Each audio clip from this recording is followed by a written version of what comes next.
Oh, I added the Senate picture to announcements, so we're taking a picture, so I hope you guys are ready to be photographed. Oh boy. Because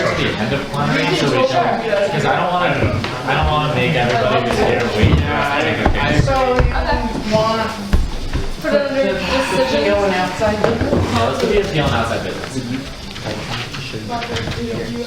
Yeah. Let's put it like first. Remember what? Oh. Well, you don't have to wait for long. Although we could put it somewhere else and then they would have to be informed on everything else we're doing. They look so unamused, like.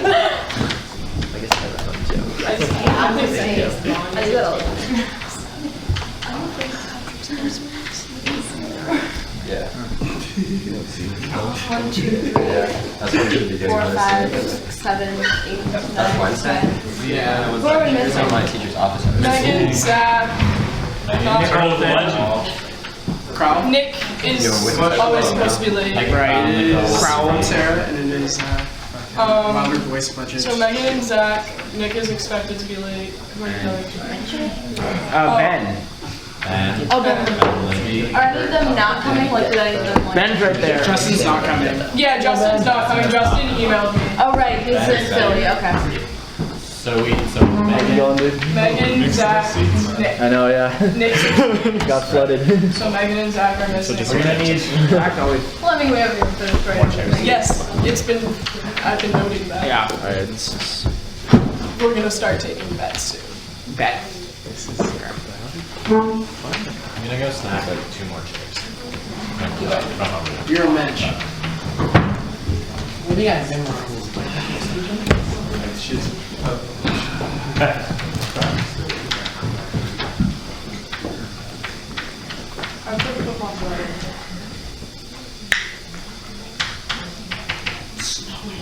Yeah. Yeah. It's like really snowing. It was really snowing. It was not fun. It's not as really snowing as when it was really snowing when it was last really snowing.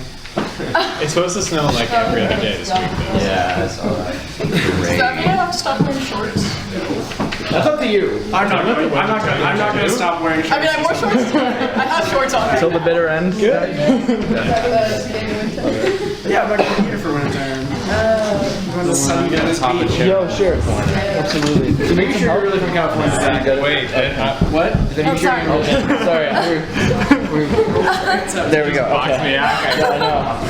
Alright, how are you doing? I'm good. How are you? Good. Good. You're well. You had a good weekend? I did have a good weekend. Do a lot of work? Nope. Absolutely not. That means you didn't have a good weekend. Yeah. Good question. I've had a bad weekend when I've done all the work. True. Usually because they end and I haven't done all the work. Yeah, I mean that's the thing. It's like you can have a really good weekend and not do any work, but like eventually, like If another senator shows up, Like a shit. You have to deal with that at some point. you know, what is life? It's not just a series of crises. You recording? Yeah. Hey Nick, as we're going from topic to topic, would you just mind letting me know what time is on that? Yeah, I mean, do you want to? Yeah, Yeah. so that I can. Are you gonna keep track? Yeah, just have it as center as possible, but it'll pick everything up. Don't worry about it. Okay. Maybe when people talk over there, just like Okay, yeah, when people start doing No, things. you won't need to. That it'll pick up. Yeah. just for saving time, we're just do names and pronouns and year. Okay. So my name is Mahmoud. I'm a student senator. He, him, and his, and I'm third year. I'm Carla. I'm a 4th year, she, her, and hers, and I'm here on behalf of Wilderness. I'm Nolan. I'm 3rd year. He's he and his. I'm an editor of Wilderness. I'm Sarah. I'm a senator. I'm a 3rd year and I use she, her, hers. Hi, I'm Anjali. I'm a senator, and I prefer she, her, and hers, and I'm a first year. Hi, I'm Ben. I'm a 3rd year. I prefer he, him, his. Hi, I'm Nolan. I'm a 3rd year. I prefer he, him, his, and I'm also on Senate this year. Hi, I'm Madeline. I'm a 4th year, she, her, and hers, and I'm here to record for Fearless and Loving. Nick, 3rd year, he, him, his, and I'm a senator. Corey, 2nd year, he, him, his, senator. Hi, I'm Scott. I'm a 3rd year. I'm the SFC policy manager. I prefer he, him, and his. I'm Natalia. I'm a second year. I prefer she, her, and hers, and I am the operations manager for the SFC. I'm Zach. I'm a first year senator. I use he, him, his. I'm Jordan. I'm a second year senator, and I'd like he, him, and his. Hi, my name's Ty. I'm a third year. He, him, his. I'm a senator. And I'm also the SFC elected coach, or the student senate elected co-chair of the SFC. I'm Albert. I'm the secretary of the Senate. I prefer he, him, and his. I'm a second year facilitator student. Jojo? Yeah. Hi, I'm Patrick. I use he and his. I'm a fourth year. I'm a student treasurer for the OST. I'm Alana. I'm a first year. I use she, her, hers, and I'm outreach officer on SFC. I'm Duran. I am a third year in the con. I prefer he, him, and his, and I am the SFC outreach. Hi, I'm Amy. I use she, her, and hers. I'm a third year. I'm the SFC co-chair. I'm college. I'm Zia. I'm a third year currently on leave. Former student senator, he, him, and his. I'm fifth year, I prefer she, her, and hers, and I'm the third year. I'm Julian, I'm a third year, I prefer he and his, and I'm the managing editor for Review. I'm Taylor, I'm used to she, her, and hers, and I'm the future and the past managing editor of You all know, yes. Hi, Eric. He, him, and his. Great. Glad you're all here. So we have approval of the agenda for any amendments. Good? Yeah.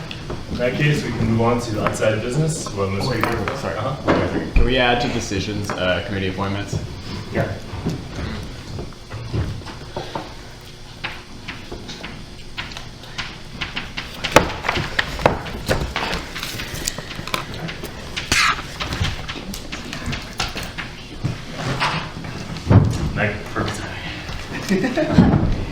Megan, do you want to facilitate? Yeah. You were signed up to. Mock me. That's a joke, right? We can also switch. No. Thank you, Mom. Oh, I was totally. Okay, so we're moving on to the appeal for the Wilder Voice. So I just wanted to lay forward a few stipulations in terms of the process by which we go about. So for the appeal, we need 3 SFC members, which I see we have. The liaison and treasurer of the appealing organization, which are you two. And the facilitator may not have any affiliation. I just met you, so. So it's basically a 3-part process. The appealing organization, Wilder Voice, you guys will have 10 minutes to make an appeal and argue that SFC's decision was made in an unfair and arbitrary way. And Albert, if you could take time on that, it's 10 minutes and give them a 2-minute warning. And then SFC, you guys will have a 10-minute period in which to explain and defend your decision. And then Senate will have a period no longer than 20 minutes to ask factual questions and only factual questions to both parties. For us, that means that we can't say anything that's opinionated. It's purely questions, all the questions that are based in fact. And the operations manager is going to be judging as to what constitutes fact. Then at which point we will vote on whether or not the appeal is legitimate, and if you get more than 2/3 approval, then it passes. And in that case, if that happens, then we'll go into what the next step is. So the first step is this 10-minute period. You guys prepared? Yes, we are. Okay. So if you want to start, the floor is yours. Sure. So I guess we're going to sort of present this in 2 parts. The first part is just talking about basically the context of the situation, and the second part would be talking about the value of Wilder Voice on campus and how that relates to the first part. So first of all, we have been operating on campus for about 10 years.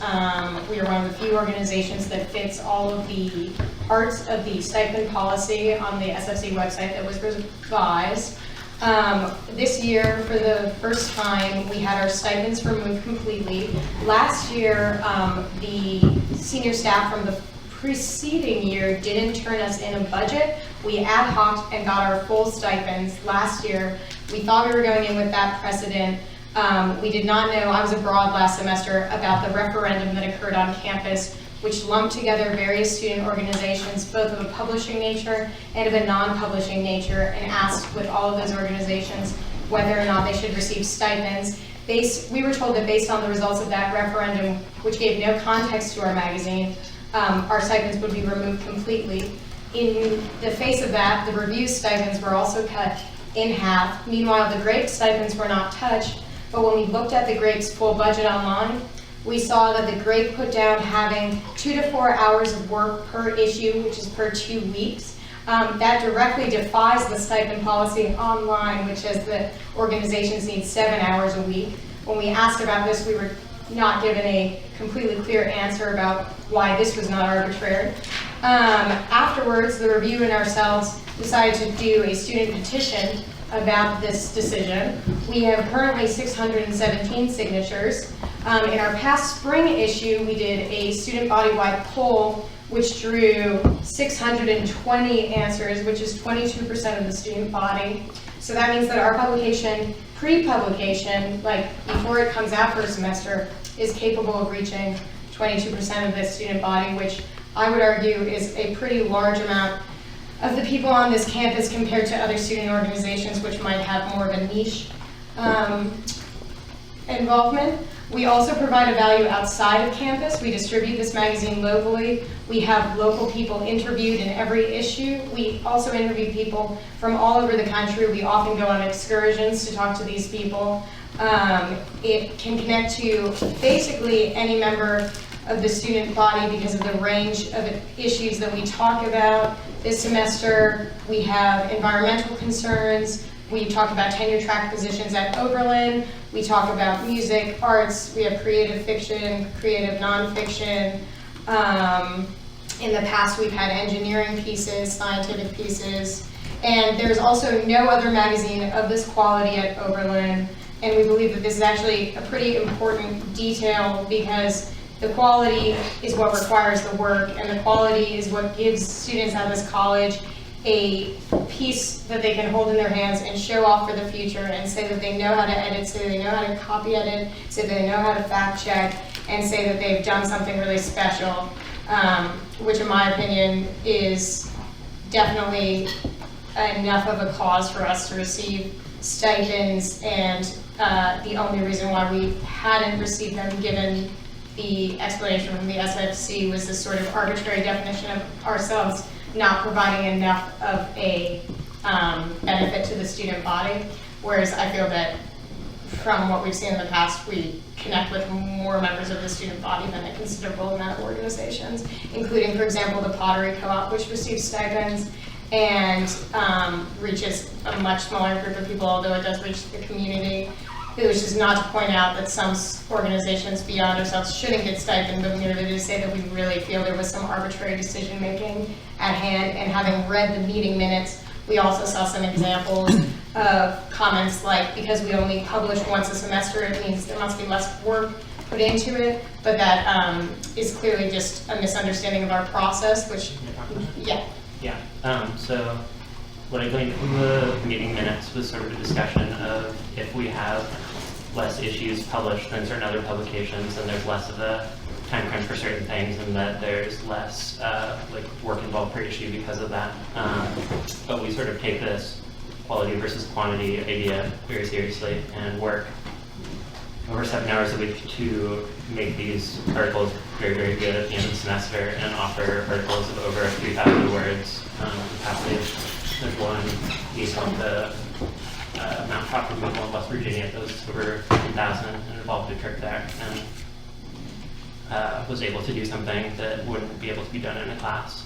Part of what we do is influenced by the fact that there's no journalism department here, and that we can offer this very long process of being able to craft a very long piece and work with an editor every single week and offer services of interviews and transcription and that kind of thing. In order to do that with our editors, we have workshops.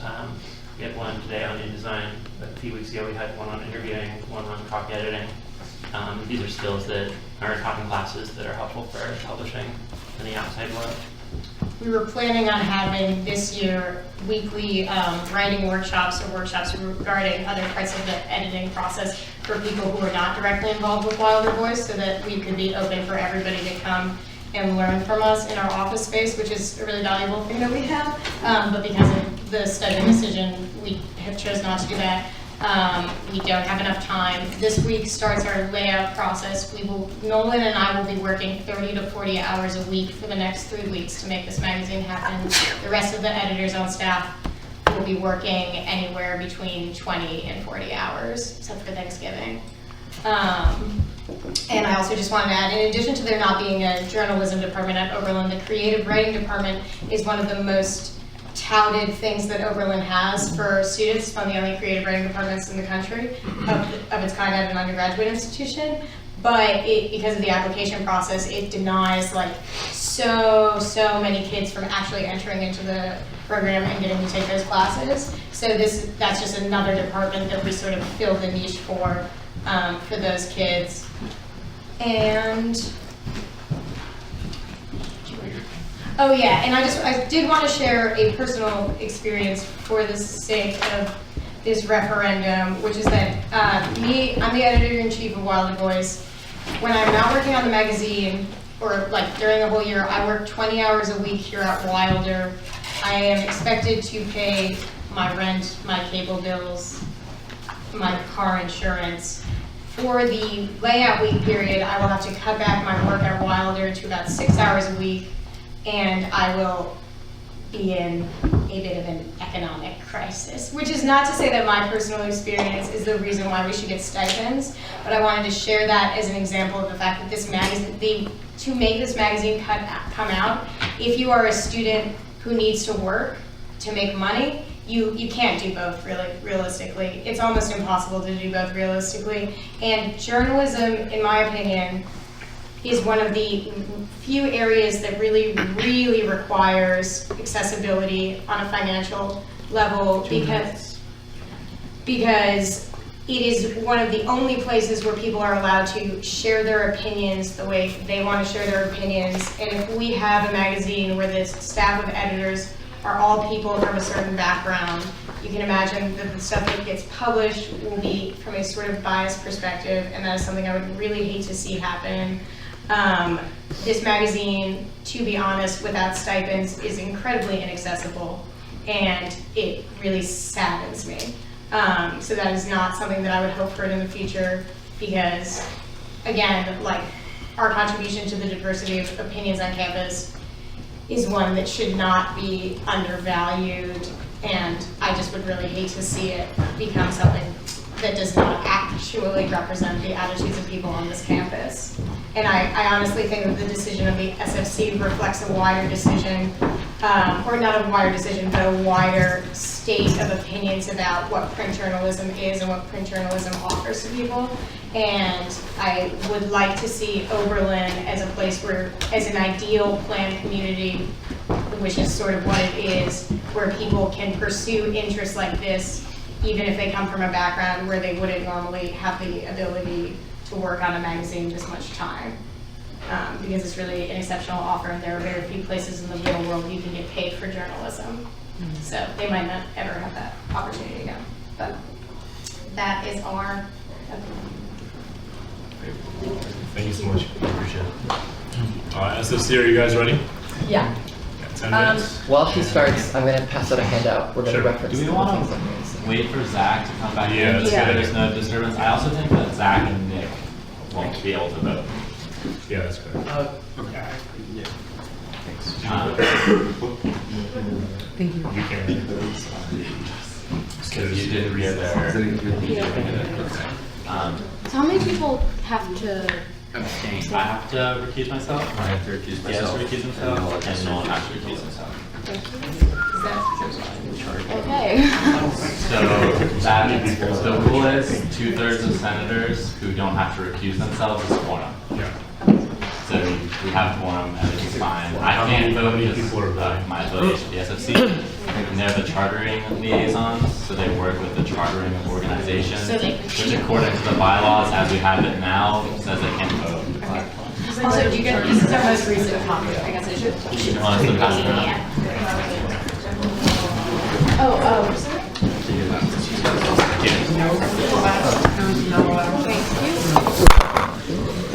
Thank you. It's Nolan and George.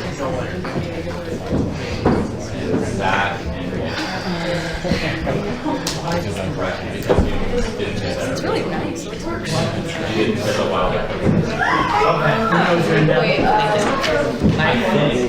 Yeah, let me just make sure.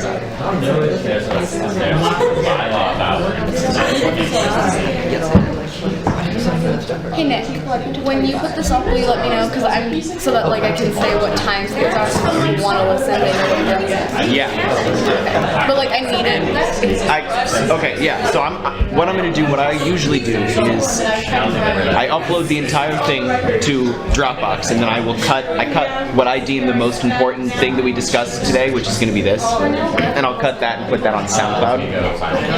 Oh, and then definitely, if you're doing that anyways, like let me know. I'll put it on the Facebook page. I'll when it's up. I'll throw The other thing that we can do is we can make, with not a whole lot of effort, we can make a YouTube video out of this sound file and have clickable timestamps so that you can say like, click here to go to Wilder, click here to go to. Okay, did everyone get a handout? They're gonna. Yeah. Yes. Are you guys ready? SFC? Yes. Good? I'm speaking. 10 minutes on the clock. Okay. Hi, I'm Natalia again. So before I begin detailing the SFC's rationale behind its decision, I'd like to remind everyone of the qualities of the decision being made tonight. It's the responsibility of Senate to decide whether the SFC's decision was made in an arbitrary or unfair manner, not whether you would have made the same decision as us. An arbitrary decision is one that is based on random choice or personal whim rather than any reason or system. An unfair decision would treat organizations in a way that favors some over others without proper justification. The decision to cut Wilder Voices stipends was a result of upholding the new stipend policy overhaul implemented last year. The policy is fair and provides us with a more systematic way to determine which organizations receive stipends. Wilder Voice fails to meet the policy requirements. A student organization requesting stipends must be able to prove that it definitively meets these policy standards, and Wilder Voice does not.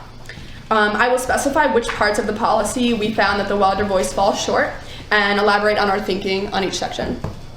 The first part of the policy that Wilder Voice fails to meet is, quote, the organization provides a distinct, well-established service that contributes substantially to the welfare of the Oberlin College campus and students who are not directly involved in the organization, end quote.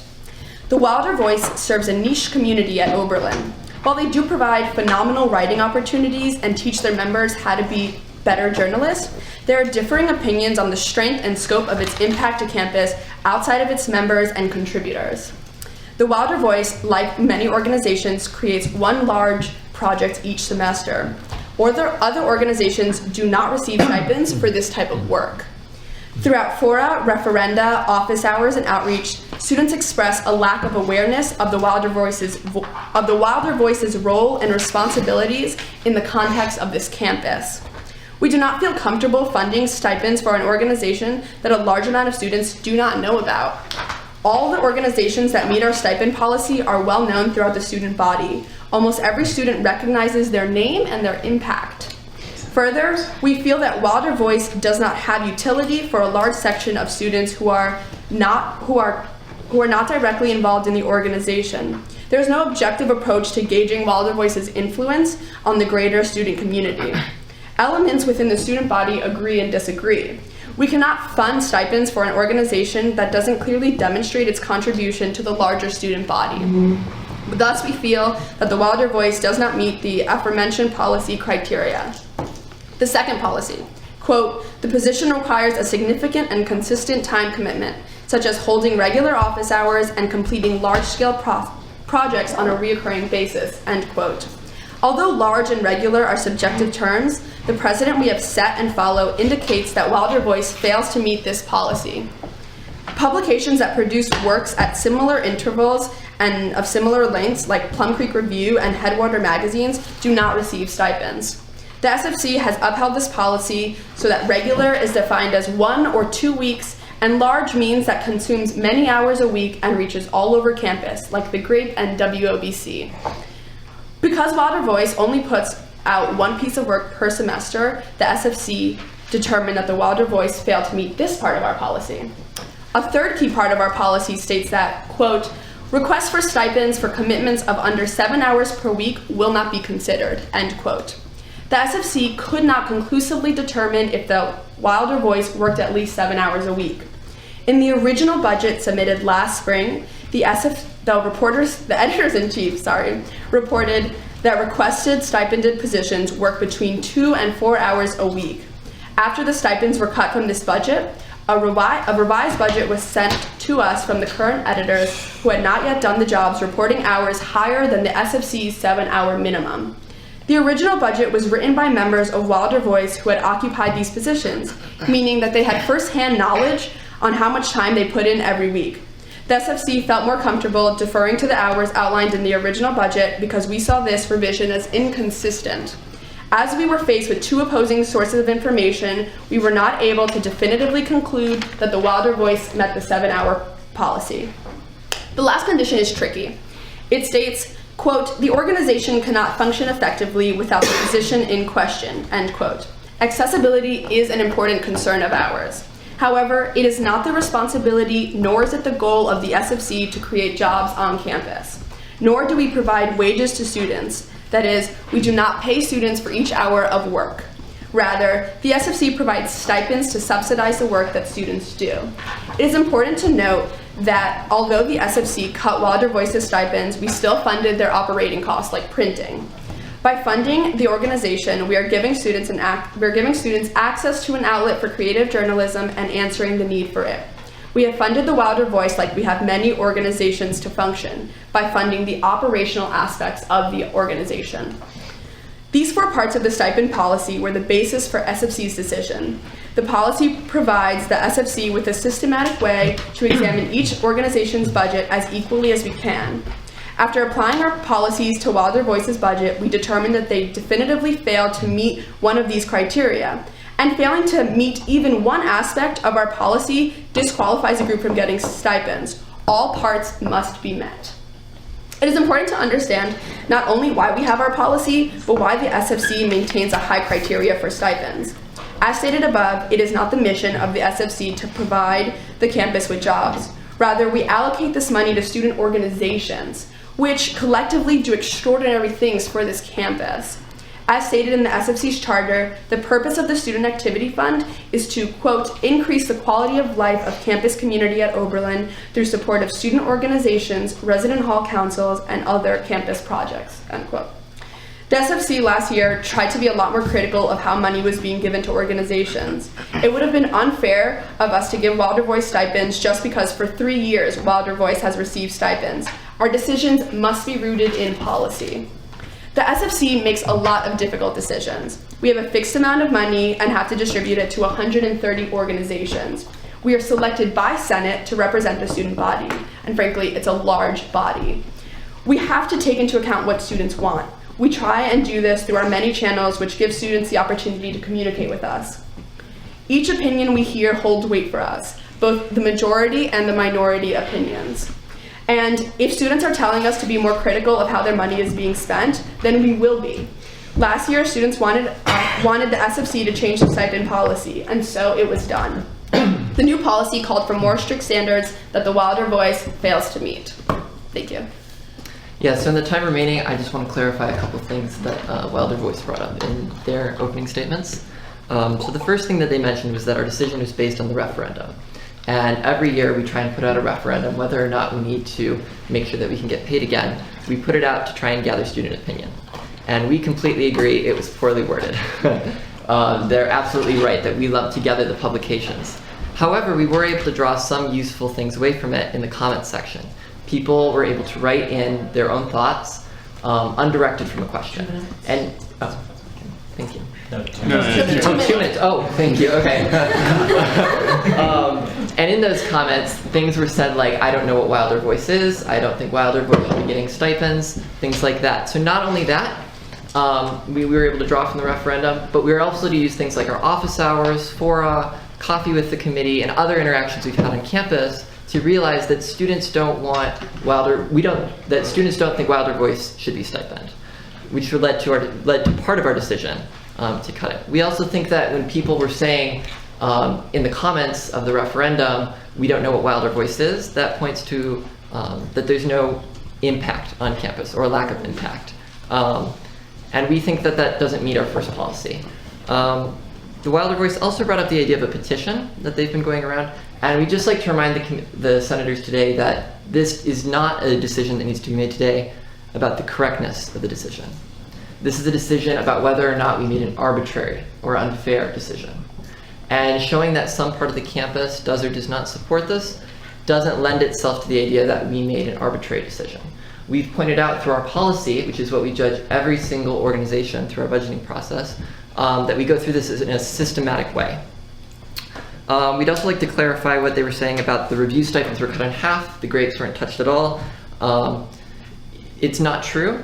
The review stipends were cut about 1 to 2 hours across the board, bringing them in line with the grape stipends. So we're actually doing this for a matter of consistency.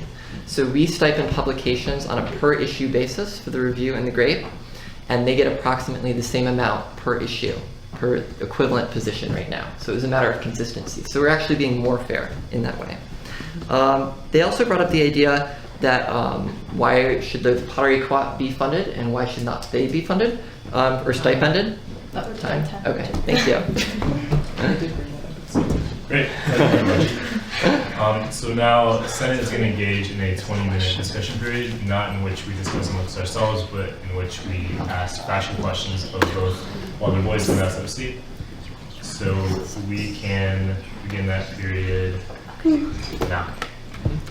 Sarah. This is for Wilder Voice. Approximately how many writers do you guys have each semester? Right now, for this, I'll just give you for this current semester, we have, So we have 13 writers who write with us and meet with their editor every week, and it's like a very in-depth process with those writers. We also include between 7 to 10 creative writers between poetry and fiction, and we also have art submissions from about 15 students each semester. And often with the art submissions also there's a degree of workshop editing because we'll pair art with the articles and have the writers get to decide.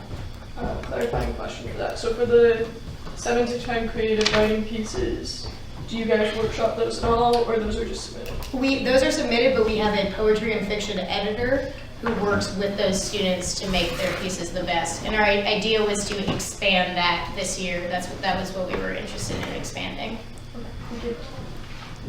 Zach. I have a question for the SFC. Could you please elaborate, in this case, on the process in which you decided that the Wilder Voice did or did not substantially contribute to the welfare of Oberlin College? I'll just elaborate a little more on the internal process and the discussion that went on there. Yeah, so I think it's important to note in that part of the policy that it's not just that they contribute to campus, but they contribute to campus outside of its membership. So we agree that Wilder Voice does a great thing for the people who submit pieces. What we question is the general body that does not contribute to Wilder Voice. And so I think when we had the decision, part of it was from the referendum, part of it was from our experience with people coming to us and talking at coffee in the committee, through fora, through office hours, things like that. Also, we looked at it just like, another group that puts on a large event. We want to use Solarity as an example. Solarity, they put in a lot of time, they organize a lot of student art, and a large group of them, it has a large attendance, and they put in a lot of hours as the time approaches, correct? However, the members of Solarity are not given time compensation for the time that they put in. So we just figured they're putting one magazine out, and they do give a lot of time right before it. But so does other organizations that have one large piece of work right before the time comes up. So we were like, okay, we're going to give you the money so that you can still produce this, but we can't pay you for your time if we're not going to pay other groups that are also putting in large amounts of time right before they produce a product. Like the Plumwater Creek and your Plum Creek Review and Headwaters magazine. Or any other organization. Nolan? This is a question for the SFC. I'm wondering, could you elaborate a little on the details of the comments that people made, either on the referendum or in general about why exactly they did not want the the Wilder Voice funded with a stipend? I mean, we're gonna direct that to Mimi. So Pat, I can elaborate on that a little bit. I think there's one thing that we as SFC have talked about is that Senate does not publish the comments from their referenda for issues of like confidentiality, and we have actually shared a lot of those comments with both the review and with Wilder Voice because we wanted to have like open information about this, but we're a little bit concerned about because of confidentiality reasons for that. I don't know if you want me to continue going from there, because I can basically say what Scott said. We had numerous comments that said, I don't know what the Wilder Voice is, everything else seems great, or like they sometimes lumped Wilder Voice with some other organizations that they didn't think should receive stipends. It varied. There were different comments. I don't know if you want like more specific ones or. No, I think Thanks. I myself, thanks. SOC, is this a complete and accurate list of all the organizations that currently receive stipends? The OST, EXCO Committee, Oberlin Review, WOBC, The Grape, the Bike Co-op, and Pottery Co-op? EXCO does not receive stipends from us. Okay. And can you speak to OST? OST is from Yeah. Okay, Yeah. Is that a complete list, or are there any others I left off? Yeah, That's all. The SIC. Yeah. That's Yeah, this. I thought that was being implemented next year. All right. Or is it already? Ben? So looking at the records of stipends over the years for the Wilder Voice, so it's only been stipended for 3 years. So I guess this is a question for the Wilder Voice representatives here. Do you guys think that the content of Wilder Voice was different or worse prior to you guys receiving stipends? Is there anything that would indicate that, Like before the year? yeah, before you guys received stipends? You heard us on staff before that? Yeah. I would say, like, looking at the issues before that, they were much smaller, typically like, didn't look as nice, and like much less page count. Like, when they started receiving stipends, there was like more travel opportunities for people and more, like it got longer, I think. Yeah. I mean, I definitely can't speak to that well because we did not do. Yeah. Oh, and they started publishing books and chapbooks and stuff as well. Once they received stipends. Jordan? So this is a question for Wilder Voice. I'm wondering if you guys can kind of walk me through what it's like to write an article for Wilder Voice, what that process looks like, when it begins, when it ends, what my interaction with editors would be like. As a writer. Yeah. Okay. So we have general interest meetings at the beginning of the semester. Then we receive submissions. Then we decide which submissions we would like to take. At that point, you're paired up with an editor. You meet with your editor every week, write a draft or take notes. Your editor will make comments on them and meet back with you. We also do things like meeting with our writers and having free write sessions with them. That process goes on for about 2.5 months while their pieces grow. The other editors have workshop groups and read all of the pieces and then bring the specific editor brings that information back to the writer. And then during layout week, we often invite the writer into our offices to work on it there, and at that point it can be a little bit of a crunch for the writer as well, or they can spend a lot of time working on it. So I just have a follow-up. So it's a process that goes across months but intensifies the closer you get to publication. Yes, which is the same with the editors. Sarah? Yeah, this is for Wilder Voice. What kind of outreach do you do?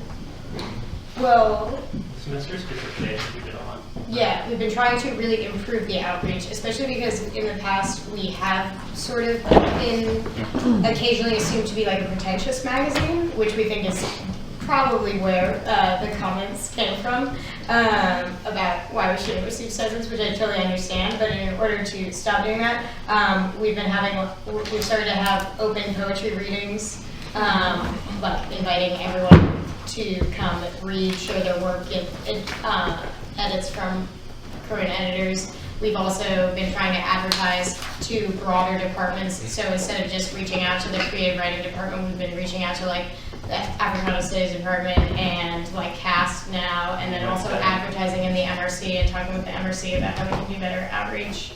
We set up tables outside like 3 or 4 times around general interest to talk to people. How frequent are your poetry readings? We've only had, oh, well, I guess we've had 2 so far, but yeah. Is that? I have a question for the SFC. Why does the GRAPE have stipended staff members if these stipended staff members don't meet the policy as Wilder Voice representatives? So to click, so this is one of the things that I didn't get to in time, unfortunately. But one thing to note is there is a difference between stipended hours and hours worked.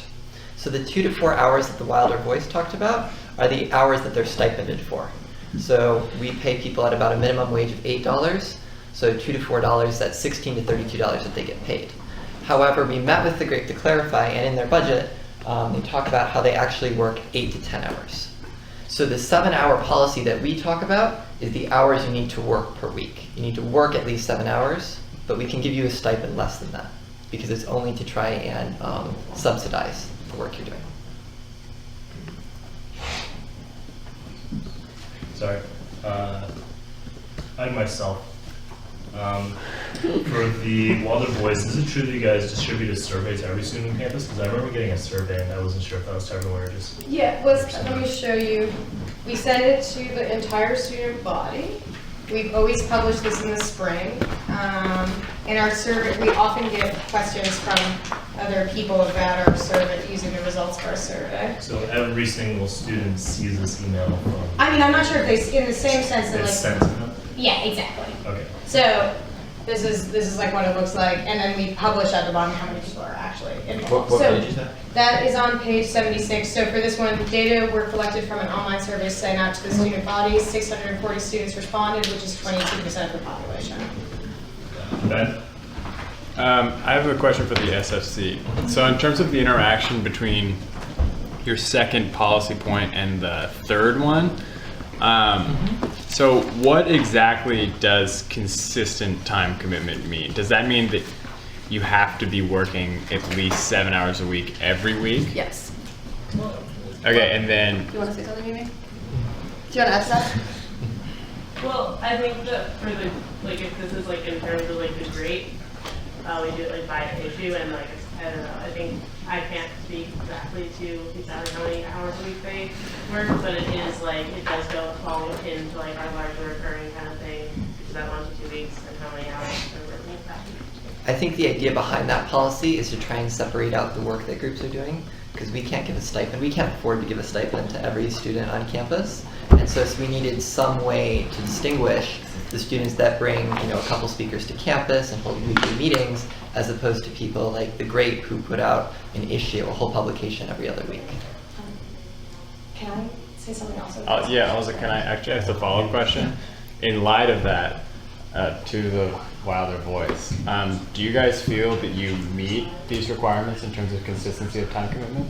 Yeah, so regarding that stuff, first of all, I would recommend for the people on Senate to look at the actual wording of the GRAPE budget / our budget, because in the budget that is published online, the GRAPE, for certain positions, they say they also work 2 to 4 hours a week.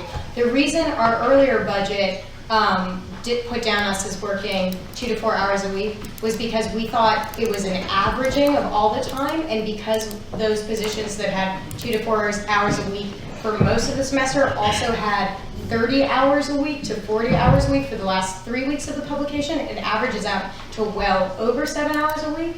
Currently, when we revised the budget, we got rid of 2 positions that we felt like shouldn't get stipends based on this policy, and kept all of the other positions because they do work 7 hours per week in terms of meeting with their writer, making comments on drafts, and doing other types of workshopping stuff with us. And then during layout week, they will at least work 25 hours a week, so averaging it out, it becomes even more than 7 hours per week. That's factual. Yeah, we can You can put your name on the list and you'll come Can I ask a follow-up question to Yeah, that? yeah. Because, okay. So trying to understand this, But is it average time worked per week, or you guys are saying that the amount of it's not average time worked per week over the course of a semester? It's strictly the amount of time that's worked every week, and if you don't work over 7 hours every single week, you don't qualify. Yeah. But that doesn't make sense in regards to your grade being per issue, not per week. But the I'm sorry. Let's stick to the thing. Honestly. Oh, I was just gonna say, so in the last 3 years, was there a way that you were held accountable? Like, do you have any type of time, not necessarily time cards, but any type of way that the student body would be able to tell what you're being billed for, like hours-wise? Is there a place where you bill weekly? No, we just send in time cards at the end of the semester for one stipend for the whole semester. We're not like, it's not like a wage job. So No, I mean like, because just we have those past time cards. You could. No, I mean like, I was just wondering if they existed on a weekly basis, just for like, just so we could compare, transparency, in terms of transparency. Oh, like to log how much we work per week? Yeah. We would absolutely be down to doing No, something I was like just that, but we curious if don't you had it in the have past, so I could compare it. Okay. That's good. Yeah. I was just gonna say, as part of the new stipend policy, the groups that are now stipended have to turn in time cards every week. Megan?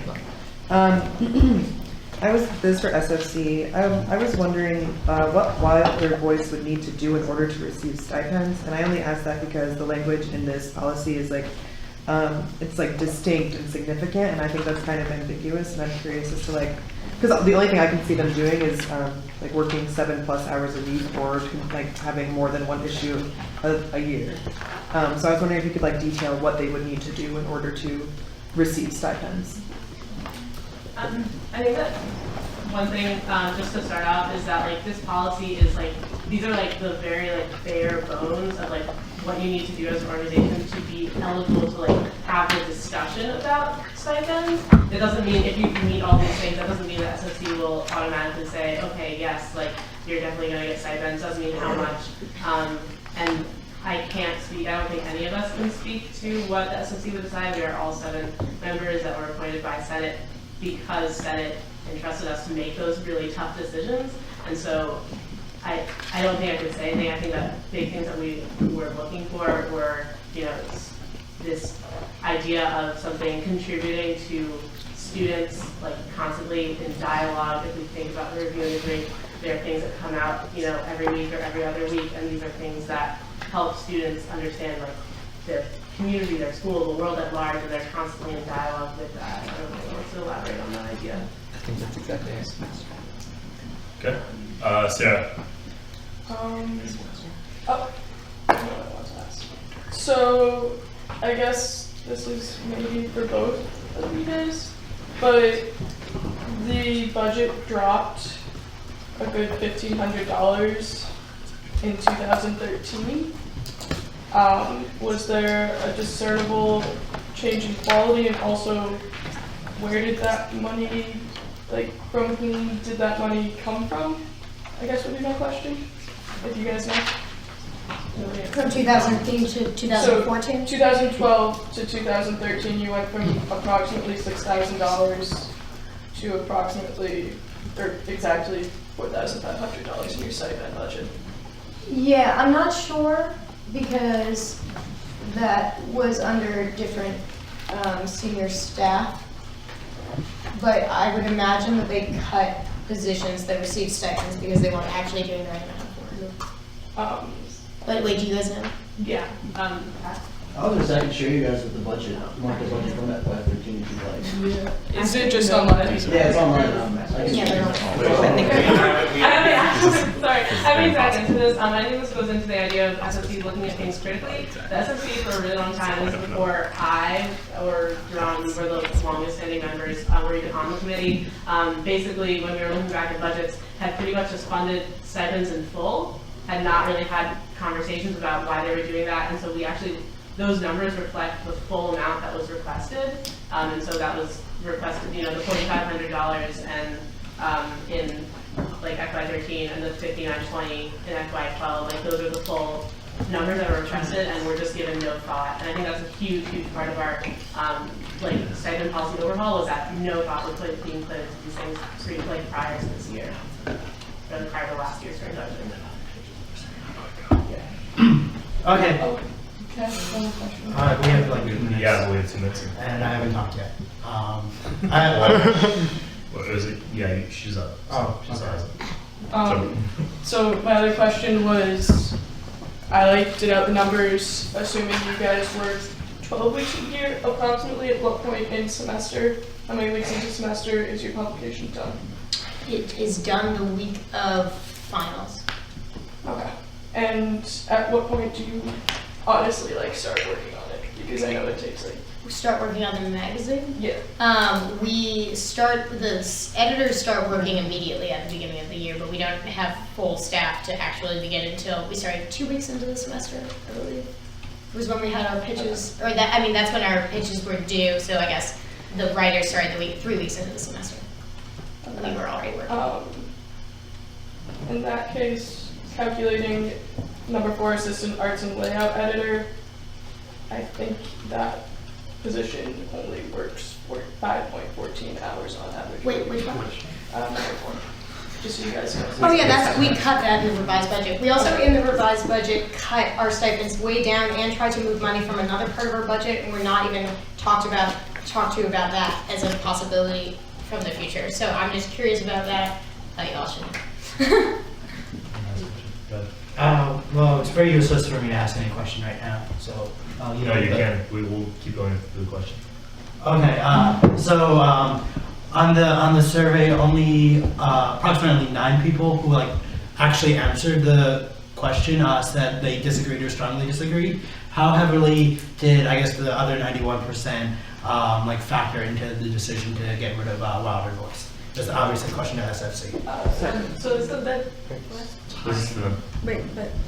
Well, I was just gonna say, we're carving out this referendum and the weird wording of it, and that was lumped with a lot of different organizations, so it was really hard for people to answer directly. And so honestly, I need people to understand that SFC, when we made this decision this year, when Wilder Voice came back to us, wasn't based solely on the referendum, and I don't want people thinking that it was. It was based on a whole slew of different things. The referendum was a very small part of it, and we are very aware that that doesn't reflect the whole student body, and it also it was a biased question. We don't really use that. I think that we use our policy and not this idea of abstract student opinion, although it does factor into our decisions.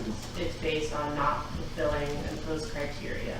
And just to follow up on that, when we had our discussion about the revised budget this fall, at least to my memory, I do not remember talking about those numbers from that question at all. We only used the comments from the referendum because that question was so poorly worded. Thank you all very much. Thank you. Yeah. So it says that the next official thing we have to do in business is vote, but I personally like to take a small restroom break for all of us, if you would all be in favor of that. So yeah. I just think, so on the policy, it's senators cannot discuss at all. Yeah, you're right. And I just I have to pee, that's why I asked. How long is it going to take to But I think that I don't know, it's really easy for people to be oh, okay, now it's a break, now we're going to talk about it. Okay, we can vote. I don't think it'll take that long. Yeah, it's about right. Oh, yeah. Oh, shoot. Sorry, What time Yeah. questions then? Wait, I have You don't have to leave the room yet. I have a clarifying question. If we do vote to give them back, Well, that's not what we're voting. Right. If we make We're voting. the positive vote, what is the follow-up step? Because you said So at that do it point, when we it comes have to to have a plenary before the next plenary. We go through the budget line by line, and we make decisions on that basis. We basically make a proposal to Senate of what SFC what we think the budget should be, and then it gets sent back to SFC. They can approve that budget, or they can not approve that budget. They can, and then it gets sent back to. If they choose not to do what Senate says, then it comes back to us, and Senate makes the final ruling if the appeal goes through. Does that make sense? Yeah. Well, we shouldn't be deciding on that. Yeah. Right. No, I was just curious. Decide on whether or not. 2 things. I'm just going to remind people 2 things. We're deciding whether or not the decision and allocation was made on an arbitrary or unfair basis. And that's purely it. So if you vote the positive, you're saying it was made on. So the way I must phrase this is who votes to uphold the appeal, which is positively saying we think that the appeal has grounds and we support them. Oh. And the contrary would be we do not think the appeal has grounds, so we do not support it. Okay. So three people have to recuse themselves, correct? Or is it four? Three. Could you raise your hand? Can we do a reminder for senators the difference between recuse, abstain, yes and no votes, so that we're all clear? Abstentions mean you feel like you don't have enough information, but your vote counts as a no vote when we do the tallies. Recusal means you don't have a weight in the vote, and yes votes and no votes count as yes and no votes.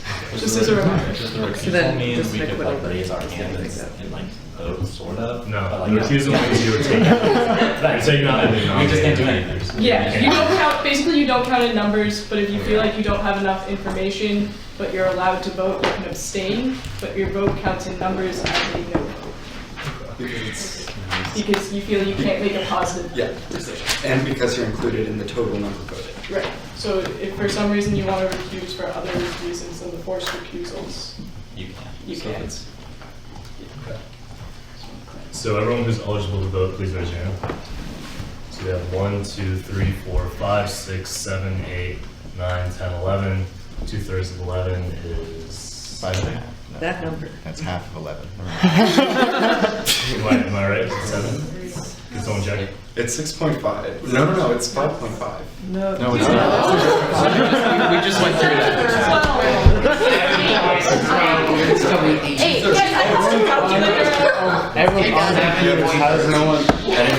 We should just all recuse ourselves. 7.37, which means 8 because we can't have 7. So why is that not? Because are you going to get a 7.37? So we should drop it down to 7 as opposed to 8. Yeah, because if you round it down, it's not 2/3. Yeah. Okay, I just don't want to fuck up. Is yes means that yes, it was made in an arbitrary decision? Yes. Okay. That's not what I know. It's like a It river. depends what, yeah. It's. Oh my god. Commissioner hear the appeal. Okay, which I'm gonna explain 2 ways. The way I explained it originally is if you say yes, that's a yes to upholding the appeal. The appeal has grounds. The way you just described it is That's yes. the That's appeal what- is Yeah, made like what happens if we arbitrary. uphold? So what I mean when I ask this question is, was we it have to do that made for on an initiative? arbitrary or not? Well, don't think about There you go. Yes, you Do side you with the uphold the appeal? No, you side with the SFC. Is that right? Yes. Is that right? Okay.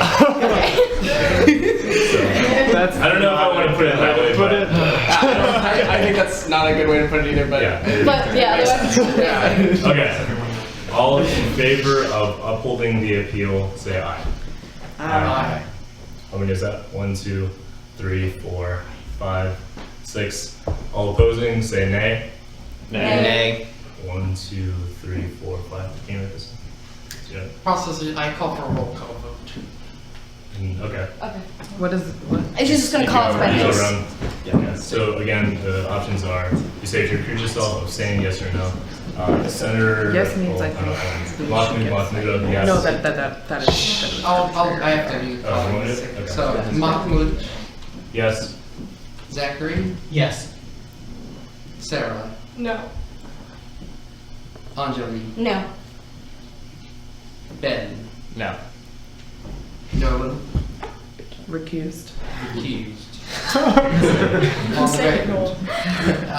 Megan, Yes. Nick, Yes. who's Corey. Corey, No. Zach, Yes.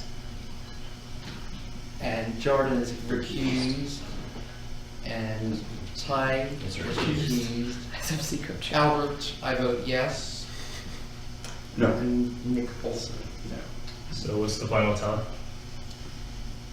1, 2, 3, 4, 5, 6 for yes. 1, 2, 3, 4, 5 for no. 1, 2, 3 refusals.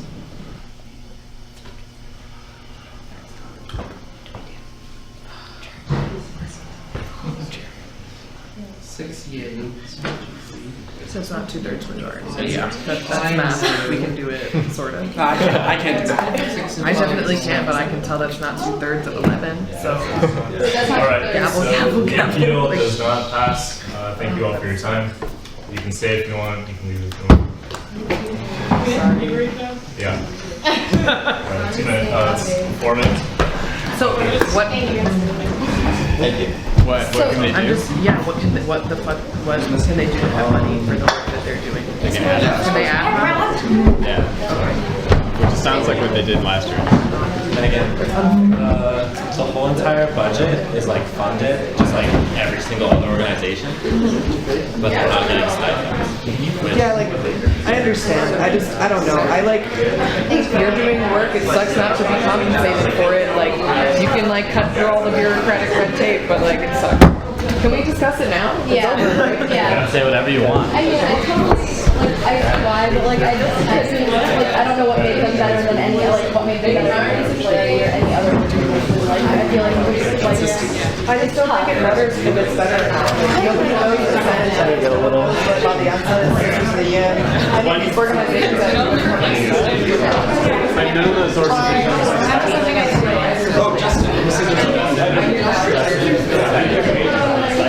that's why we get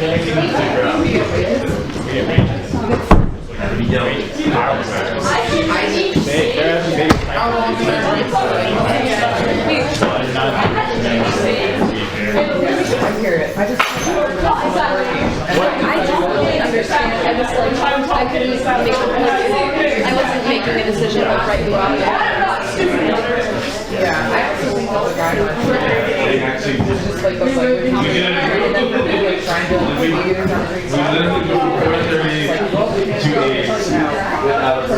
that's really more arbitrary idea. Make them find a way to like, I was like, I tell them to help them, like, yeah, they want, like,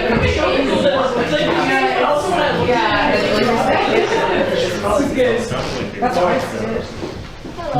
How do you feel? It was good. What?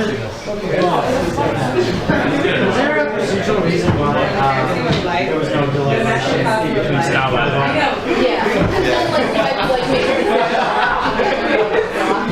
You could be like, we could debate it. We can go 12 Angry Men on this. Yeah, yeah. And then round 2 next week. I'm excited. Yeah. Thank you. No one. Yeah, that's a little nerve-wracking, I'm not gonna lie. Fucking weird for me. Are you leaving them? I can't say, I guess I could, I could have said things on the other side, but I'm just like, no, I should. It was just weird having to work with the SSD on this type of stuff, but also being like a member of the Senate, just being here. When I sorted order, I have good perspective on both sides. Yeah. Very much. So, I mean, you guys want cookies? I realized I had cookies in my pocket. No, guys, yes. I don't know.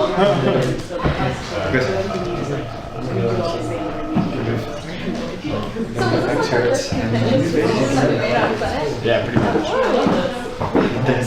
Oh, the recorders are still going. Oh.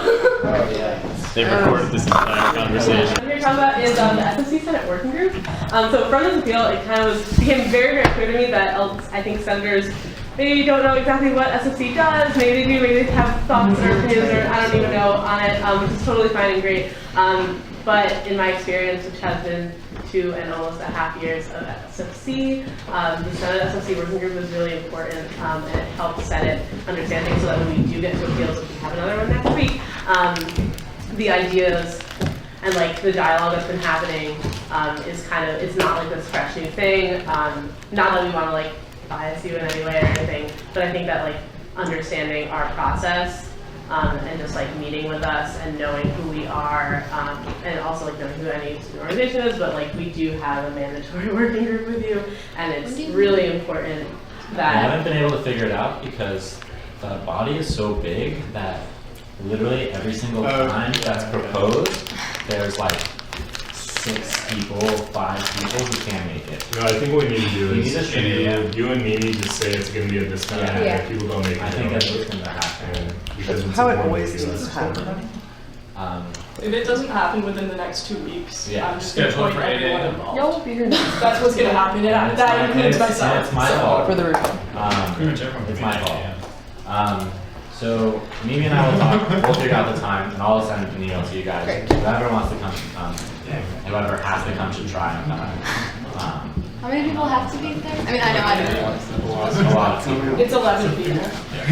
Which is more. Merle, I was got something to ask. gonna say that, yeah, so I think that appeal got kind of muddled and like a lot of like there was a lot of like outside talking between each other and like other stuff on that front, and also like the general, like the overarching ideas I think were like kind of pushed aside. And so that is that, and I'm really excited to work with all of you on SFC Senate Working Group. But that's the biggest thing is SFC Senate Working Group is not just there in like, you know, formality's sake, it's like there for a reason.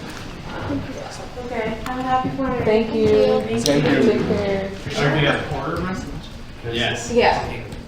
Yeah, what do you want to say? I don't know how to turn it off and on, so. Oh, did it never get turned off? No, it's recording all our conversations. Okay, that's fine. So I have to leave. Unfortunately, I have literally 50 pages of things to write over the next 6 days. But I did want to remind people that we have the Strategic Plan Steering Committee listening sessions. Tuesday, now I'll write this down. Tuesday the 18th, 12:30, and I'll email you, 12:30 to 1:30 in King 306. And this is kind of a problem, but Wednesday, November 19th, 12 to 1 in King 101. That is the same time as the general faculty meeting. We are required to be at the general faculty meeting, but if you email Sarah 24 hours in advance, you can get out of that so you can go to the listening session. Wait, can I clarify a question? Yeah. Is the general faculty voting on the tobacco ban this week? No. Okay. No. Why is Wait. Oh, what? I Okay. thought it was voting this. No, we're discussing, we're not voting on anything.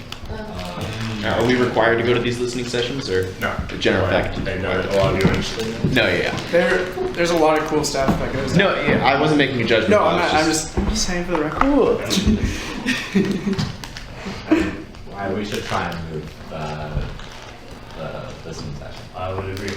Are you gonna try and move it? We'll try, I don't know. Because I have to jump back to meeting, I'm not going to be in the listening session, which is a problem. Yeah. Have you already posted for this? You want help poster? Yeah, also that's why I think about it. So, Not ever. where is it? I want you to hear this before you go as well. Outreach, do you like pass that around? Yeah. Maggie, you had something you want to say? Yeah, I just really quickly wanted, just on the topic of like compensation for whatever. I was, someone sent me a Facebook message who's currently abroad, just wanted to like voice his concerns about the steering committee and the 3 students on the steering committee not being compensated in any way. He goes, so we are being granted student representation in decisions about financial aid, but realistically, who is able to commit that much time without compensation, and how will that affect decisions on financial aid? So I guess and then it says, also I sent an email to Student Senate, general email to ask about gender representation on the Senate, but nobody has gotten back to me. I was wondering if this could be brought up during plenary because I am actually waiting for responses. Do you want to add that to the discussions? Yeah. If you guys want to, I'm just, yeah. Sure. I mean, what time is it now? What are general It's feelings? General feelings on adding a discussion of gender issues and steering committee compensation? I just think it needs to be addressed. Discussion? It doesn't need to be a discussion, but like. Okay. We can also add it to discussion. That looks positive. I mean, we can always like. Yeah, let's do it next week so we can have more time to think about it. Would you guys be, I would like, okay, sorry. Can we talk about it next week? Yeah. Sure. Great. And then we can just talk to the steering committee compensation. We can talk about. We are going to talk about steering committee. The steering committee and like financial, like accessibility of the steering committee is going to be like up there. That's something that Ben and me and Jordan want to talk about, just like general student accessibility, and I think that's a huge thing to bring up. Okay, cool. So. Also, wait. The Senate picture is on discussions, but I don't know if like if you're leaving and there are a bunch of people are not here, should we move it to next week too? Yeah. Yeah. That's cool. sad, but yes. Yeah. So, Do you want me to make this is there anything a little else better, with like, streaming? But I don't think we Yeah. Yeah, I give hours. And maybe Steve. But I have a question. And I'll hit it. Kenyon. Like, if you're Sounds good, trying sounds to move the steering committee listening session. I'm not saying we can do Sugar. that. I'm saying I'm gonna ask. Oh, so But should I there are not two. put There these are on? two. Wow, like this is so Oh, funny and to me. I'm tomorrow gonna I'm use it getting as, all like, the I wish they printouts for wouldn't like have the let Why forum. wouldn't we be able So- to? Because then just it would be you, great. Ryan, and Sophie Yeah, I'll make hit it you guys easier. up. You'll help me out. Okay, let me send an email like right now. Let's Just, not like, put any of these kinda posters rude. up. Yeah. That's all the time. Because it's just so It was insane. Yeah, let's not put them up. I also like have beef with her, so like maybe that's another thing. Because she's just been rude in the past. I couldn't tell you. Please, yeah, please. She's been rude to me in other situations. I'm just like, bye. Sorry guys. See ya. Bye. We love you. papers. You get it. I also Okay. have a billion papers. Getting back on track. Announcements. General faculty meeting this week. Everyone should be there. What? In Cressy? No, it's in the same room as it was before. What's Kresge? What is? Yeah. Oh, that's crazy. Oh, that's a lecture hall. Oh. is that what that place is called? Pretty sure it's called Craig. No. Oh, Craig. Science Center. No, I don't know. Kresge is another one. Okay, regardless. Cool. General faculty meeting. Okay, Senate Forum. Anjali, when is that? Senate Forum is this Wednesday from 6 to 7? 5 to 6? So what is Senate Forum? A forum is something you guys are all required to attend, and people are basically just going to voice their complaints about like break accessibility Oh, And ideas. and ideas. So it's specifically related to that. Yes, Yeah, okay. that is a forum. It's not like just a Senate forum. It's Where's that? I'm getting a room in King, I think, but I'm still waiting. And 5 to 6, he says. 5 to 6, I think. Does that conflict with any working 7? groups? What, Wednesday, 5 to 6? Yeah, ours is 9. No, I think it's 6 to 7. I might be lying to you. I mean, it's on my poster. Either way. Yeah, because there's food, right? And Yes. food. yeah. Okay. It's. I'll remind once I have my schedule, my phone somewhere. I'll let you know. Okay. Next, interview for review article. Who put this up here? I inserted it as a general notice because we got an email from the review today about that, so just in case anyone did not read the email. But I Can don't you want do to a speak brief on recap of what they asked in the email? What do they want to interview us about specifically? I don't think they actually said anything. Working groups. It's just Molly Brand. I don't know if you guys know her. She just wants to know what we're doing. I think it's pretty simple. Okay. That's what she said. I guess. And anyone Zach? Can you clarify? Yeah. Do you know how many people she wants to talk to specifically? Or why? We all got the same email. So. The email all went out. I know. You just seem to be. Oh, I mean, this girl attended our outreach working group. That girl Molly. Oh, I saw her again. She attended our outreach working group. We were talking about outreach. We were talking about what we're doing, and I think she just wants to write a general article about the direction Student Senate is headed and what we want to do. Alright. So just keep that in mind if If you anyone want wants to talk to her, I'm talk to sure her. she would like to talk to you. Okay. Moving on to officer reports. Everyone okay with that? Moving on. General feelings. Positive. Okay. Officer reports. I guess. Does anyone have anything exceptional to report? I guess I'll say like one thing. One person talked to me in office hours about student union, specifically scheduling the SCO for fundraising events for student groups, and how that process can be difficult because priority is always given to booking outside groups and like musical acts and things like that. And groups who are trying to have fundraisers on certain days that they've reserved are automatically bumped, even if it's only an alternate day for a musical group. And so they thought that was an issue, so maybe, I don't know. Real quick question, is the stuff on the Senate page regarding your office hours all accurate and up to date? Because I made a list that I'm gonna be posting places. I'm gonna have to change the hours. They may change from Thursday to Friday. Oh. So. What? Well, they are Friday now. I don't know if you have the updated. I mean, if you updated the one on the Senate page, then I have it. I did not update the one on the We Senate. sent it to Sarah. I updated the one on the Senate calendar for The our calendar Gmail goes account. to the The calendar goes to the page. So then we're good. Yeah. Sweet. Time. I just want to say that our working group times are not currently up on the website. Yeah. I think there's maybe one working group that says where they're meeting and what time. So on the website, I think everybody needs to email Albert. Or you can just put it on there. It's really. If you know how to change the website, you can just send. You can just. If we just want to do it in working groups, I can just update it because we need to have a discussion on working groups. Okay, do we want to add working groups to the discussion? Well, working group reports is outside. Oh. We do it. I'm thinking about the website. This is, there aren't times and places because most of the working groups seem to be very sporadic. There's not a routine meeting time. So it's hard to put it on the website. No one wanted to say something. I can wait until we resolve this. Okay, Yeah. so for the working groups thing, I know what I've done is I just have, like, for our next meeting for the transparency working group, I just went into the Senate calendar and just put that in there as an appointment. And so it's just, like, there on the calendar thing on our site.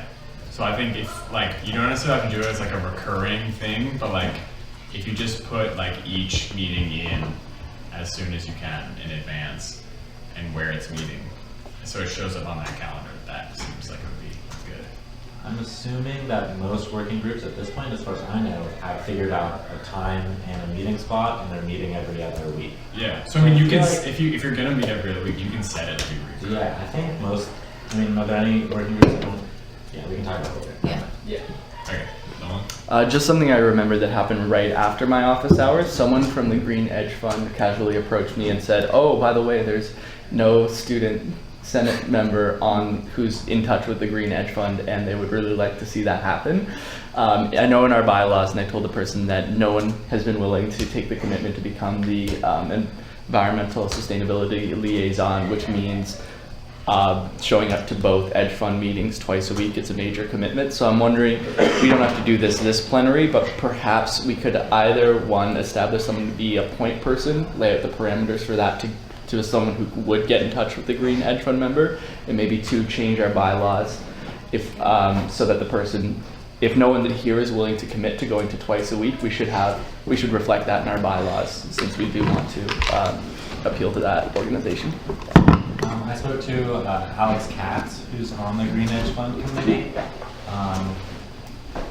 I mean, we need to have somebody, I think, who will go sometimes to those meetings, because I don't know if, like, everyone knows what the Green Edge Fund is, but it's sort of like OPERG used to be, in the way that on tuition, like, every student pays like $35 or something like that to this Green Edge Fund, and you do have the option to waive it, but how you do that, I'm not sure if people actually know how to do that. So I think almost every single student pays $35 to this fund, and then they grant money, our money mostly, to projects to try and make Oberlin and the community more sustainable. So I think having someone who at least knows what the heck is happening with this money is a really important thing. I talked to Alex about going to their meeting on Wednesday. Unfortunately, what time's the forum, Anjali, on Wednesday? 6 to 7. Okay. I think their meeting's during lunch. I'm gonna try and go. It's like a lot for me to do that every week, because like on Wednesday I also have the SFC policy meeting and the rest of my life. So if someone can go to those meetings, just like maybe even once every 2 weeks, I think it'd be huge. Nick? Well, I think if anything, we could set up something where, like, at every plenary, we ask, like, all right, who can go to this meeting next week, and anyone can ask. That's an idea. Sure. Do we want to, like, do you want to put that in discussion? I feel like we should nail down exactly what time and these meetings are. I know. Should we just discuss this next week then? Can I just find this text message super fast that has when the meeting is? We can move on. Yeah, just add it to discussion. Okay. General feelings on items to discussion? Okay, that is positive.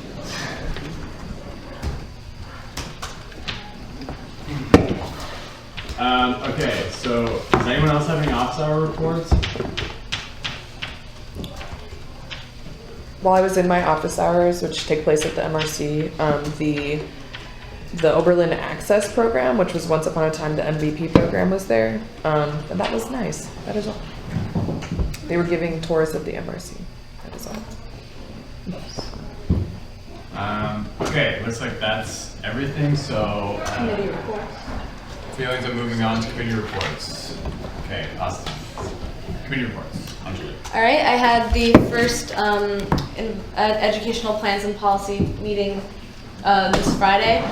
I mean, I don't know if it's terribly interesting to you guys, but they're discussing a change in because, okay, so there are numbers that I wrote down somewhere. Okay, 10% of Monday, Wednesday, Friday classes are at 10 a.m., 11% are on Tuesday and Thursday at 11, and 40% of classes occur at these,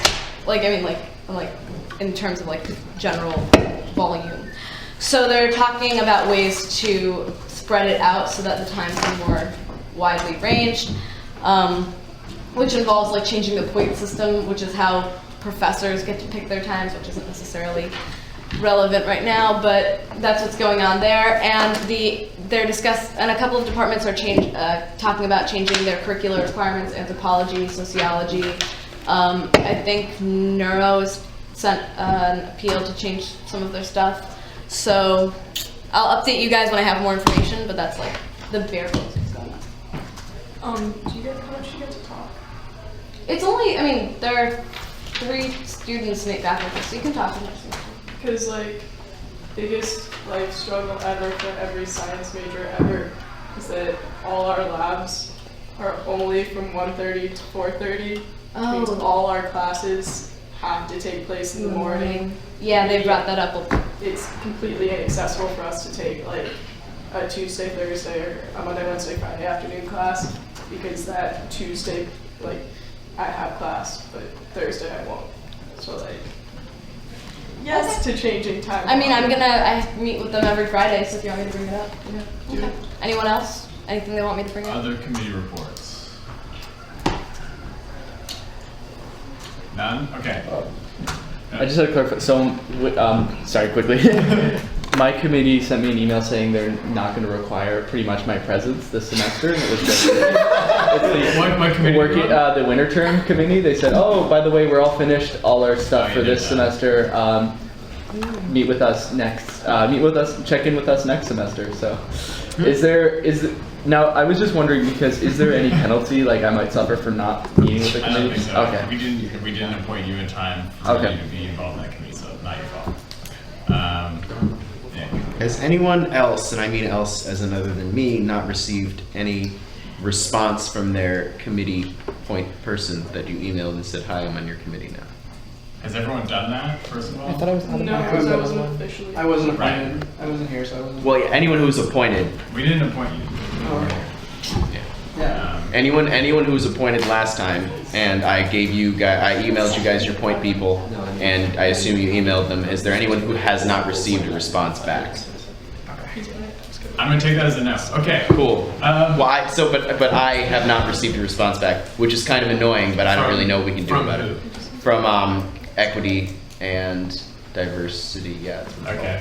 Yeah. It's a little worrying seeing as your committee liaison. Yeah, and also, so they filled out they said that their meetings were in Wilder every 3rd Friday, but it doesn't they didn't tell me when they were next meeting, they didn't tell me the time, the room number, anything. So I emailed, I was like, "Hey, so when's our next meeting?" And I haven't gotten a response. So, which again is a little troubling. Okay. I don't know what to do about that. Yeah, neither do I. Neither do I.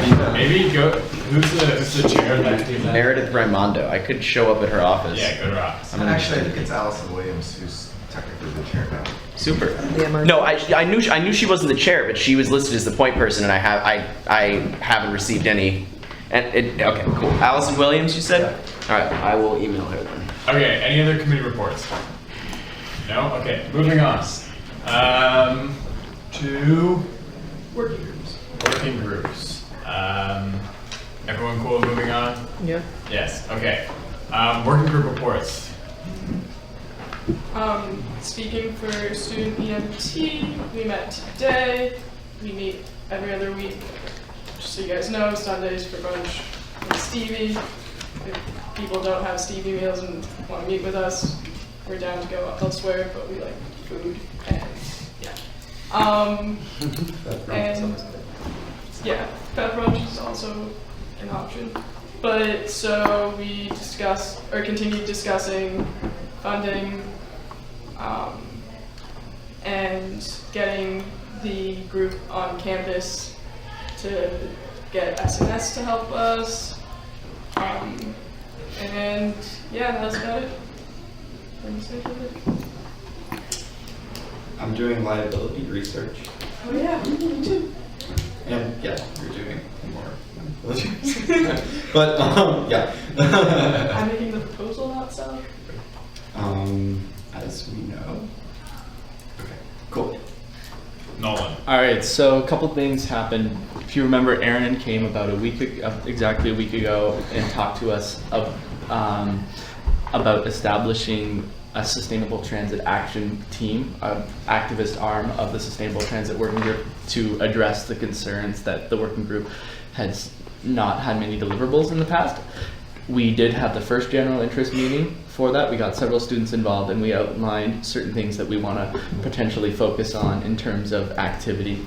One of those immediate ones is this bike safety event that is happening next weekend. And I went to the bike co-op and talked to them about it and they approved it. So we have officially partnered, Senate has officially partnered with the bike co-op to throw on a bike safety event in trying to get students to put lights on their bikes. And we got the bike co-op to agree that they are now going to put bikes on all of their rental bikes starting next semester. Lights on all the rental bikes that they, lights on bikes for all their bikes next semester, so they're in compliance with state law. So that's about it. Any other working group reports? Ty. Well, outreach. Yeah. Outreach, we met. I actually thought it was super productive. I have sort of been going at the Facebook page for the last couple of days. I don't know if you guys have seen that. I posted something about the Oberlin financial aid policies. I saw that. About the changes. It got a lot of likes. I think we got a lot of engagement on that. It had reached 2,000 people. Okay, who has been buying? I boosted that post. Okay. $5 in my own pocket. Yeah, because I thought it was important. But the rest of the posts that I've made, including the one that I did today, I did a plenary preview that reached 600 or 548 people. I really want the kids at the school to know what's going on. And I think I just really want to emphasize all of us, and we were talking about this when we were together, that outreach is all of our responsibilities. And there's this cycle on Student Senate where in order to get things done, you have to engage with the student body, because we only have as much power as our ability to organize the student body. But also, in order to organize the student body, we have to get things done. And I think we can all whatever you're doing, whatever you're thinking about doing, get it out there. Post it on the Facebook group. Send it to me. I'll post it on the Facebook group. Let's we're gonna take a picture. I think after this. Next week we're going to see the picture? Okay. The other thing is there's the board downstairs in Wilder. Yeah. We need to fix that. So outreach working group, we're gonna get that, but we need your guys' help on making things, because that needs to be a space where students can look and be like, oh, that's where Student Senate does. Student Senate has a presence on this campus. If you guys, a couple of you emailed me pictures earlier of yourselves. Not all of you did. If you want to email me pictures, that way I can so it's personal, actually us. So please do that. First thing, when I was showing someone the page, they're like, your pictures are terrible. Yeah. We need to get a face to students. Megan? So yeah, the Sexualized Violence Working Group, I don't know if y'all know Claire Solomon, but the reason I wanted to meet with her specifically, or reached out to her specifically to be a part of it, is because I was somebody's advocate during the whole process of making an appeal to to have a stay away order, and just like going through that whole process. And she was a faculty advisor, and she also attended Oberlin, so I knew that she would provide some context and a comparative perspective, and also has been like intimately involved in the whole process. And what I heard from her, actually, like, I didn't even think about it all. It's just that there was a lot of reluctance from the staff in her department, or the faculty in her department, which is Hispanic Studies, and other departments as well, to take bystander training seriously and to engage in serious conversations about gender expression and identity. And that she received a lot of sort of flack when trying to make these conversations, try to like encourage her colleagues to like make these conversations happen, basically. And I asked her, like, well, is there any way that like the student body can like be there during your like departmental meetings in order to like advocate, maybe even like the SOPA policy planners. I also went to this little shindig over here with the SOPA policy planners and the stats department teamed up to do some data entry stuff, and they told me about this new fund that was started. They have a whole bunch of money to allocate towards programming and planning. So that's now available. So we have to take advantage of that at some point. Sorry, you're not done yet. Yeah, no, I mean, it kind of devolved into a whole bunch of different conversations about like Hispanic studies. So maybe that's all that's relevant for this particular working group. But yeah. Have you met as a working group yet? That's like what I did for the like working group that week. Nobody has responded to me, and like Meredith Raimondo has not, also responded to me, and like I haven't. Still don't get your emails. I'm sorry, I did not put you on the group, is why. Yeah, I'm sorry. But yeah, I actually talked to a couple of people who like SOPA policy people, and we are probably meeting like next week, which was like. Those would mean that it would like meet. I think the way that it's happening is that there's going to be like separate like faculty meetings for people who want to get involved, and then or at least that's how I envision it happening, and then one with the students. So this week, and then they can all maybe combine. And if there is like a point of like commonality, then we could combine as a unit. But their concerns are all really different. Yeah. So. No, that's chill. I am keeping track of when you meet, so. Cool. Not That's the job. necessary. Yeah, no, I understand. Cool. Yeah, it was a really cool combo. Any more working group reports? Can I just say one thing I forgot about just like outreach? If everybody, like when you see a post, will you like share it and like it? That would be really great if everybody would do that. Every single post. Not every post, but like if you would help share the things that we put up there, that would be just awesome. So, It's unrelated. clarifying for working group stuff.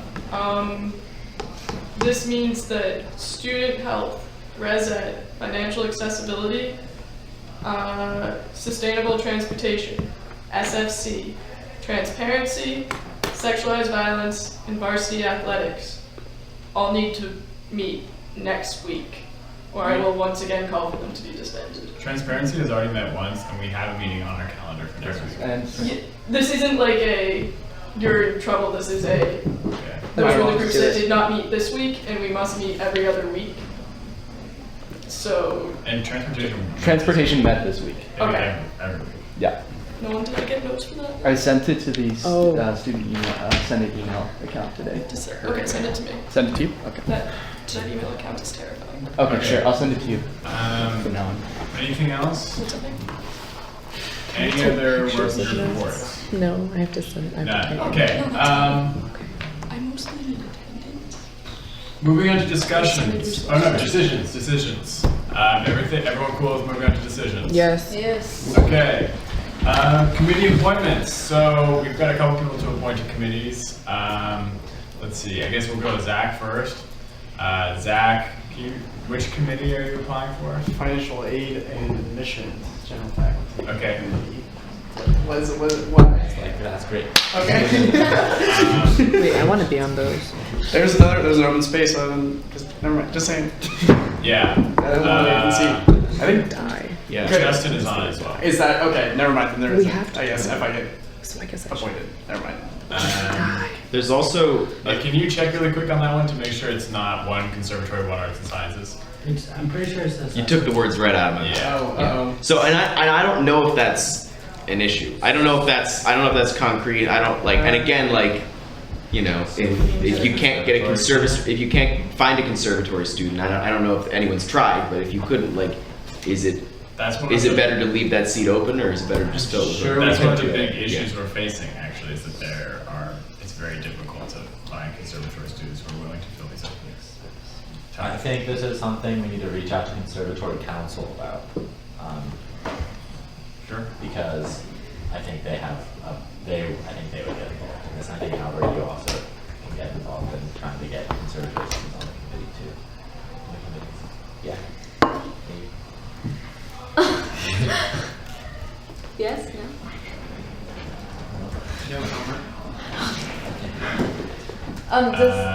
Does the council have their own email? Like, should we just email them then? I don't know. I guess, okay. All right. That's not who I am.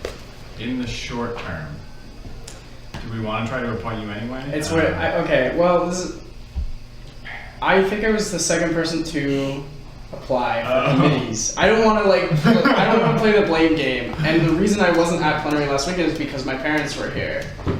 I think we should just. So don't appoint? I think we should just appoint you and then ask the people if they are completely opposed to having.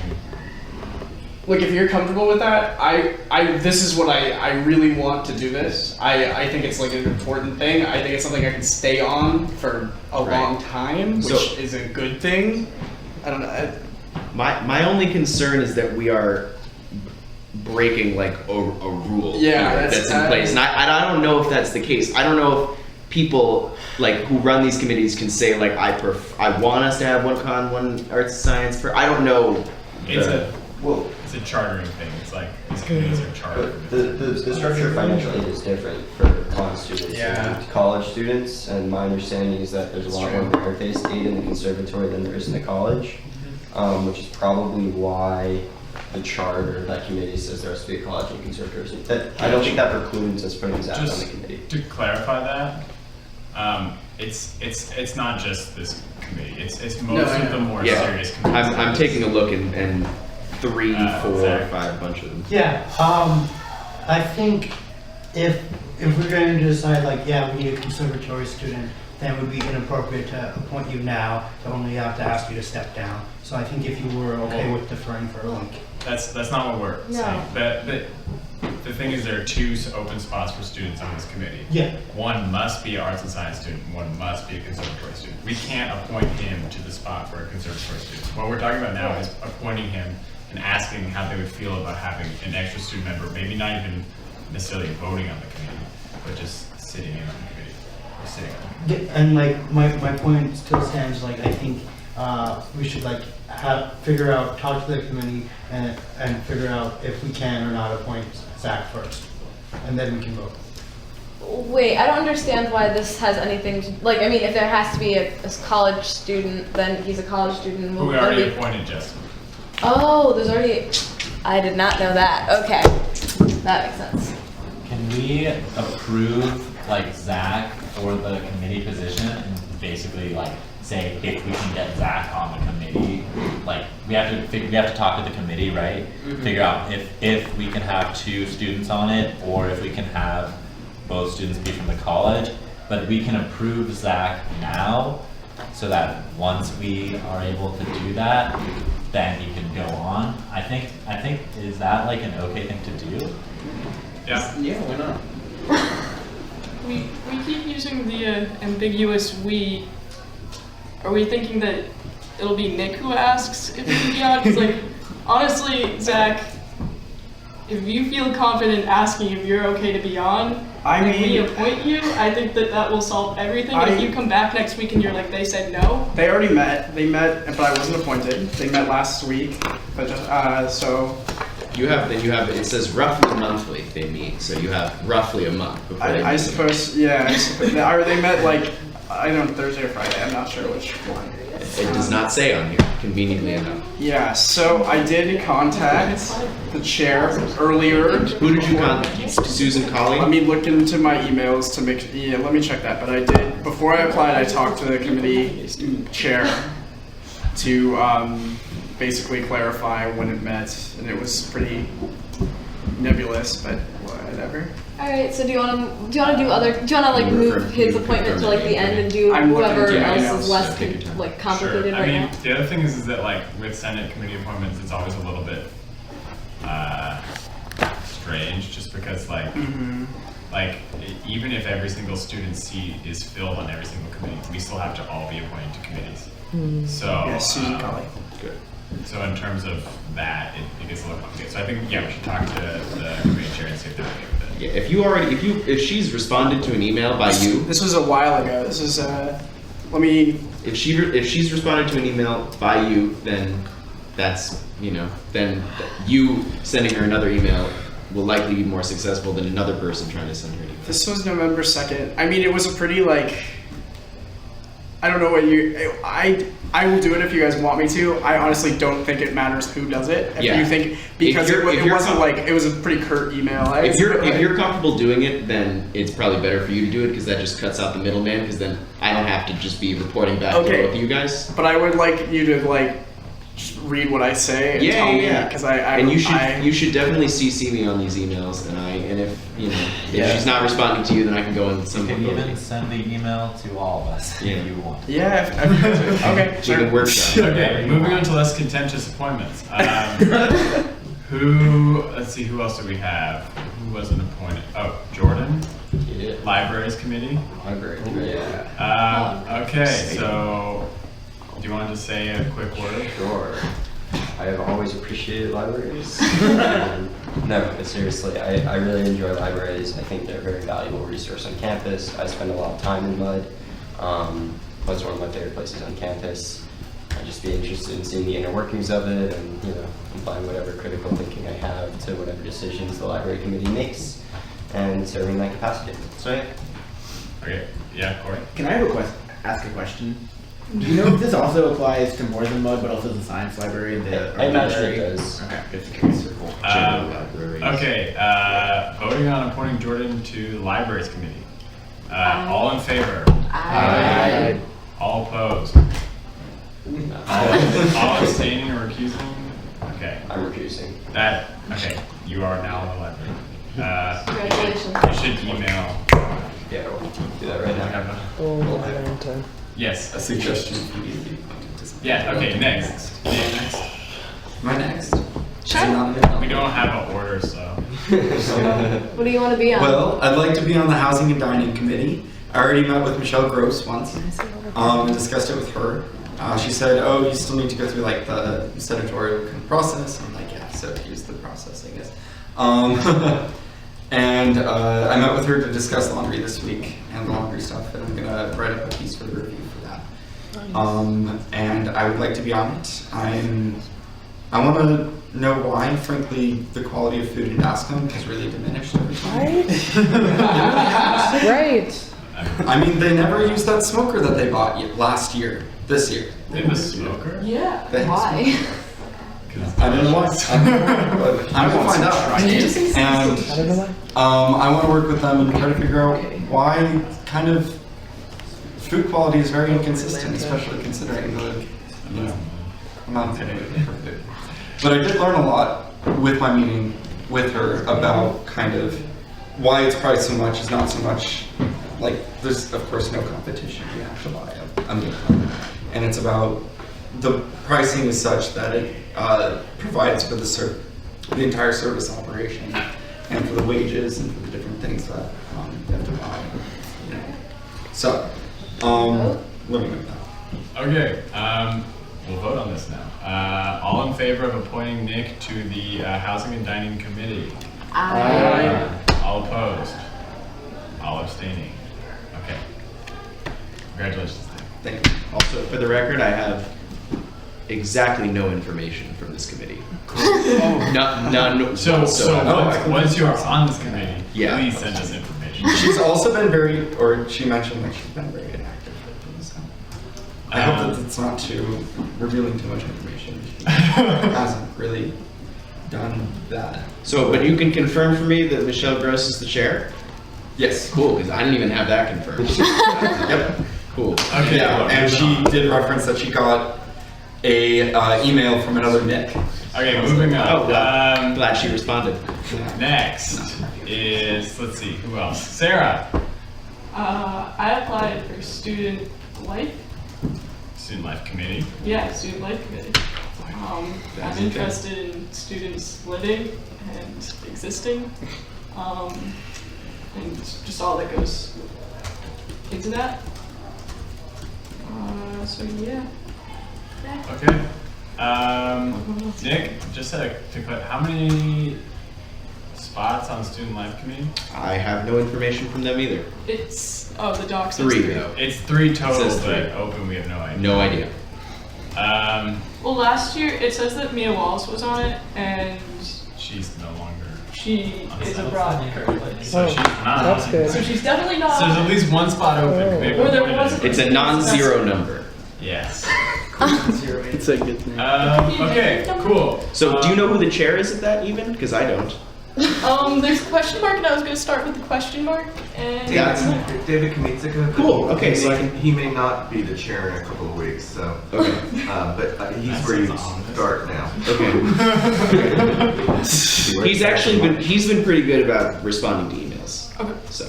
Cool. He'll probably say Eric is trying to get me out of here.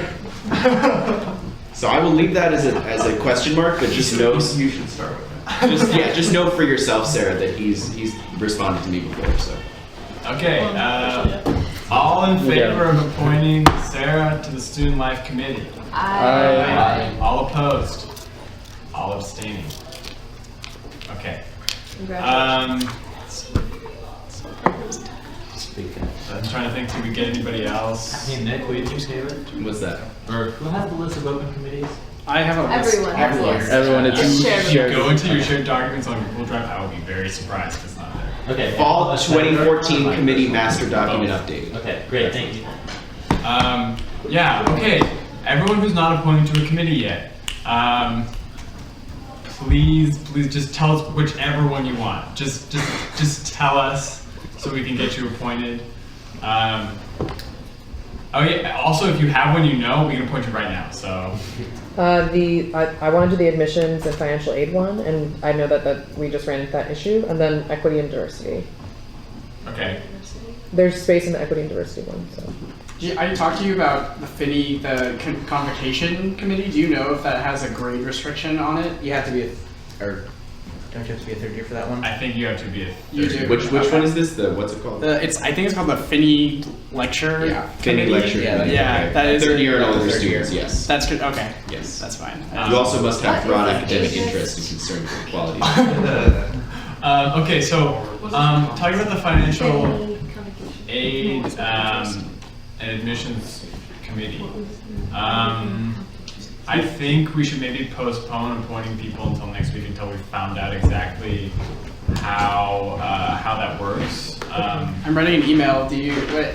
Yeah, because I think there is a certain amount of leeway in appointing senators to committees and appointing more than there are open spots on the committee. I love you there with me, Megan. If either of us can do it. Yeah, that'd be cool. So I think we should investigate that specific case and also the case in general. So yeah, because it seems kind of funny to not be able to appoint senators to committees. Corey? Just on that note, there's already one senator on it. To add 2 is to have 3 senators in one group, and if we're trying to get every senator into a group, that may be kind of not the point. Well, yeah, I think we need to talk to people who've done this in the past to see if senators do indeed count as normal students or if they can be appointed slightly differently. Yeah. Yeah. All right. So is that everyone? I think is that all the people we have now. If you haven't chosen a committee yet, please email it to me, Corey, or Nick, or the OC Committee's account or Senate account. Also, pursuant to the idea of we should contact people who were on it before, there are usually previous members listed for a lot of these. For example, admissions and financial aid, I have Kiana Everly and Kiki AC. So if you have Wait, questions, Are you two on committees right now? Yes, technically. I am. I can explain that. I'm actually waiting because I was a little worried that there would be conflicts. So I'm actually waiting until everyone gets on the committee. Nice. Because I don't want to like. Yeah, that seems sort of like a conflict of interest. Okay. To take up someone else's spot. But yeah. So please everyone get your decisions in, so that I can get it. So yeah, those two people, specifically for admissions financial aid, would be good people to email with questions.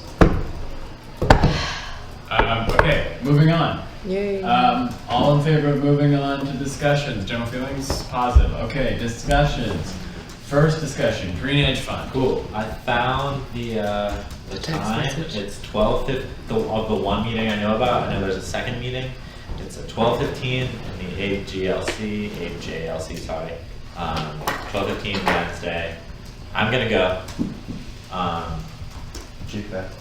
What? Your general faculty. Yeah, we can't. I can't go. Never mind. Shoot. None of us. So none of us can go to this You meeting. could email me 24 hours in advance, and then we could. I want to go to general faculty. Tell you right. I'd say we I move don't on accept finding anything out that's when not the. in writing. So I'd say we move on finding out when the next meeting is, and if we determine Is it someone to be a every- point person this week to do that, their job will be to find out when the next meeting is, and if possible, go to it. I do think it would be really valuable to have one or two people who can do this every other week or something, because so we have a knowledge base and can actually contribute and stuff like that. So you're not a fan of like a rotating membership, like anyone who has time that week? I think it's better than nothing, and if we cannot find people who can go every other week or every 3 weeks or every 4 weeks, like 2 people who could go every 4 weeks would be great. So then you would go someone there every 2 weeks. I think that if we cannot do that, a rotating thing is better than nothing. But do we want to postpone this until we know more about it? I think we should. I think we can postpone it. I think everybody should look at their schedule this week and see if that Wednesday at 12:15 time for an hour is something you can do once every 2, 3, or 4 weeks. Okay. So I guess people want to move on from this. Okay, moving on.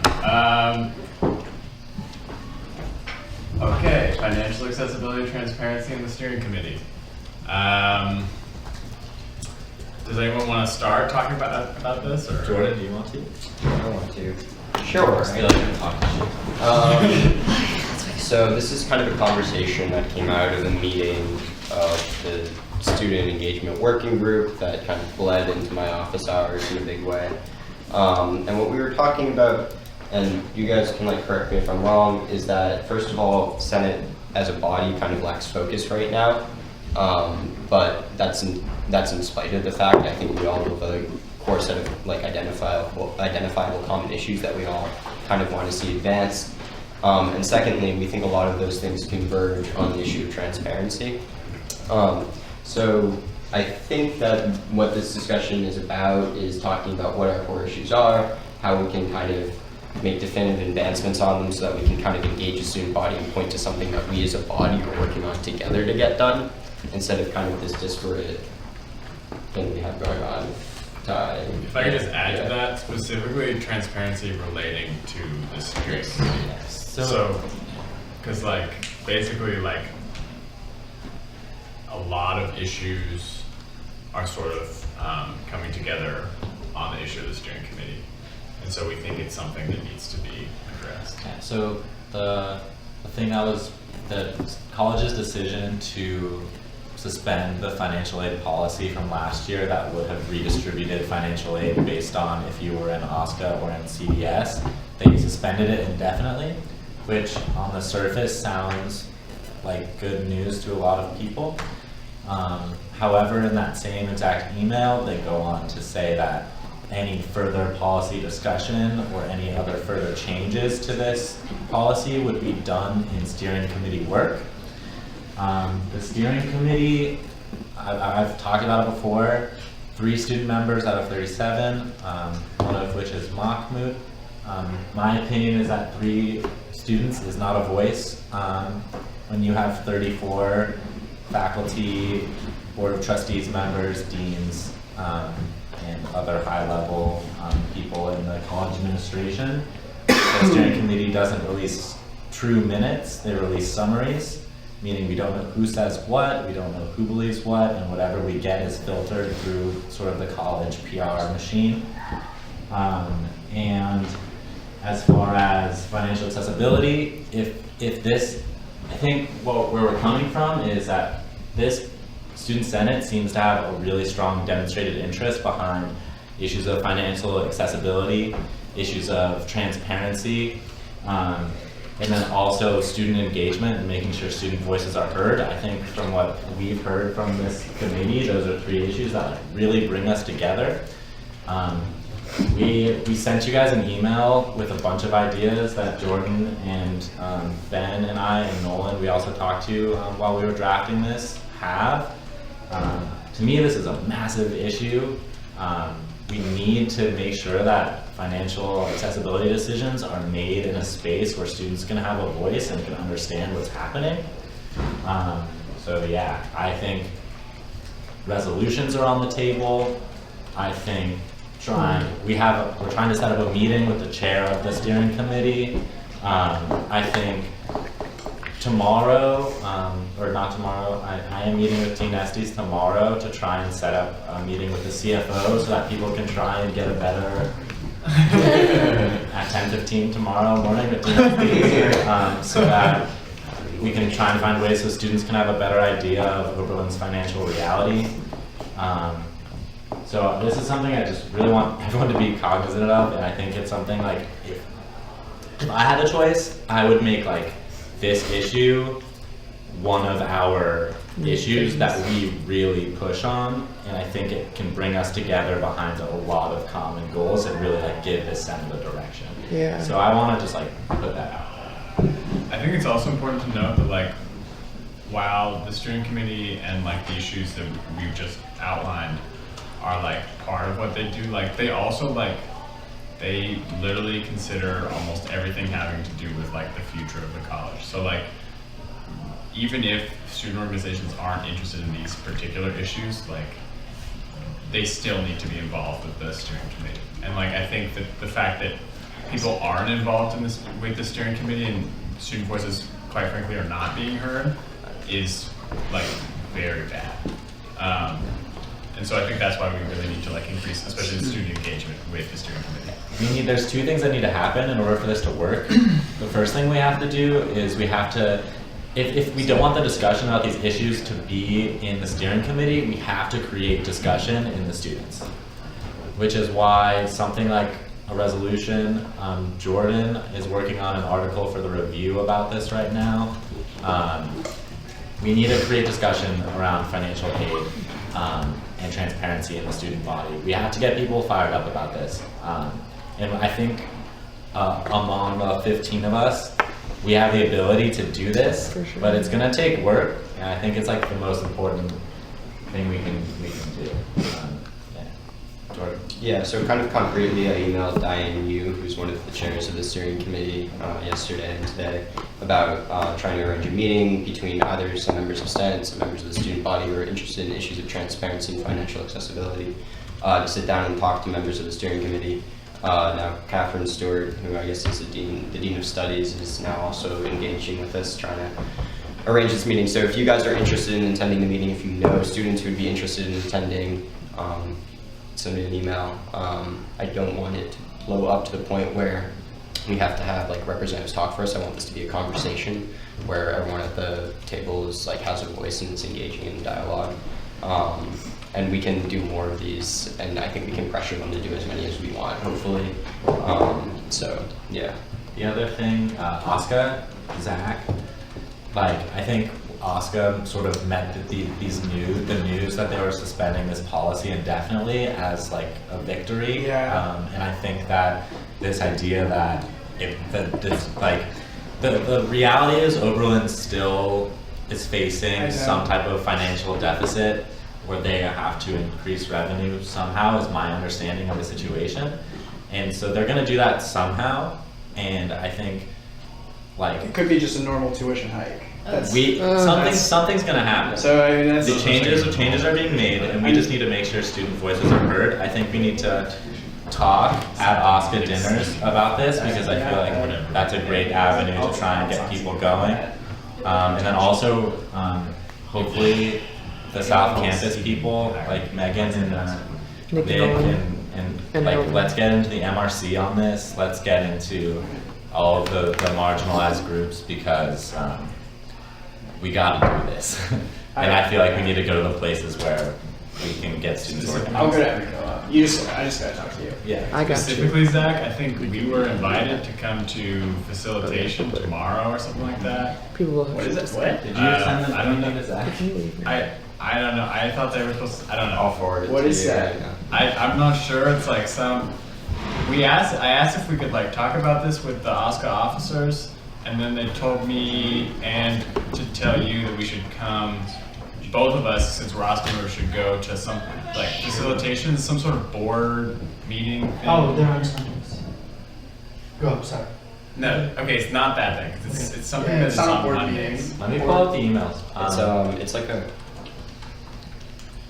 I don't know what it is, but it's whatever it is. It's run by the representative for the board. Yeah, I have class from like literally 11 a.m. to 9 p.m. tomorrow. Right. So I can go to that. Yeah, Ben, I think is gonna. Hopefully, I don't know what they didn't tell me what time it was. If it's late, so. if It's after- 7:15 on Monday in the OSCA office on the 7:15. Oh, it's oh wait. You know what? I thought today was Monday. I'll go with you. Okay, 7:15. 7:15. Okay, let's do it. That's okay. Yeah. I don't really know what it is, but they seem to Let me think put we this- should go. Let me put this in my calendar. Sorry. Yeah. Does anyone else have anything else Yeah, to say? just thoughts. Like, Any if you don't ideas? think this is where we should go, or I don't know, I just want. I agree with you. If there are people who think that this isn't something to care about, or I don't know, like, I had this vision of this being the thing that we like push for and like do, but I want to make sure other people's visions align with that too. If anyone has thoughts. I think passing a resolution to the effect that like this is what we believe could help to like let students know that this is going to be our issue, this is our platform, so to speak. Yeah, we have to get. It's gonna take two parts, right? It's gonna take engaging the students, and then also like us working with the administration. Like it's one thing to like we need to make students aware that this is happening, identify the leaders who we need to get in the room with these people to express the different perspectives and opinions and all of the different experiences that Oberlin students have, and then also try and figure out how these changes can be made, if they are made, in a way that makes this campus better for students and not worse. Stack is open, so if anyone has any. Do you have any idea how long this meeting is? No. Okay, well, so you started emailing these people. Is there anyone like? Do you want to start divvying up work? I think Is that what you want to do right now? I think we need help. I think we need help figuring out like what organizations do we need to go to. I think we need help figuring out with engagement and outreach. I think this is something that like Student Senate may want to do some type of forum about at some point. Not yet. We need to like educate people about it first and get out there. I think. Yeah, we can just gotta go for it. Yeah, okay, that's a good idea because so when I tell people that I keep telling people this, I was like, if Oberlin College, if we keep going down the same financial path, then in 50 years we'll cease to exist. And the Grape wrote a really snarky article about that too, about going to a trustees, or sorry if that's a loaded word, but I don't know how else to describe it, about going to a trustees event. And when I tell people that Oberlin College is headed towards financial ruination, they think it's a joke. They think I'm kidding. And like, we do need to. The thing is yes, why they are the thing that will happen, and this is not doomsday prophecy. This is pretty much the truth. Is that if they can't nickel and dime people that are in programs that make Oberlin more financially accessible, I want to say, I don't know, there's a lot of loaded words to use. there will be tuition hikes. I know that tuition, this is an expensive school. This is probably something that the student body, so many people are like, oh, did you see that email? Thank God. That's what I've been hearing around co-ops. So this is something that could be even more catastrophic. So and I think one of the things I really want to do. Oh, sorry, Nolan. I didn't even see you. No worries. Do you want to continue? No, you go for it. What I was thinking is we're probably going to have a lot of time to discuss what this is, but and what kind of actions we want to take on that. I'm just wondering, would everyone agree to saying one thing when we check out, one thing we're going to do this week with regards to this particular issue? One thing. I feel great about it. Is everyone cool with that? Yeah. I mean, I don't think everybody. I don't know what. Everybody who's willing. I don't think everybody has to agree 100%. Not everybody has to work towards this issue. Like, I don't want people to who don't.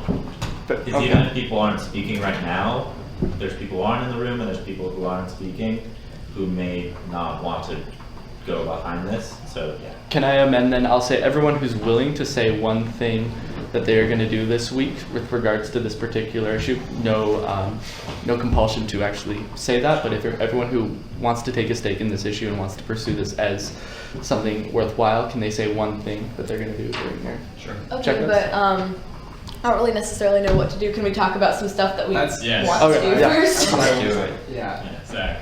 Okay, so what my concern? I'll go to a meal at every co-op. That's part of my. That sounds like that's pretty much the most efficient method, I think, to talk to co-ops actually, other than getting into group emails, which actually just seems to piss off a lot of co-opers, as you can probably attest.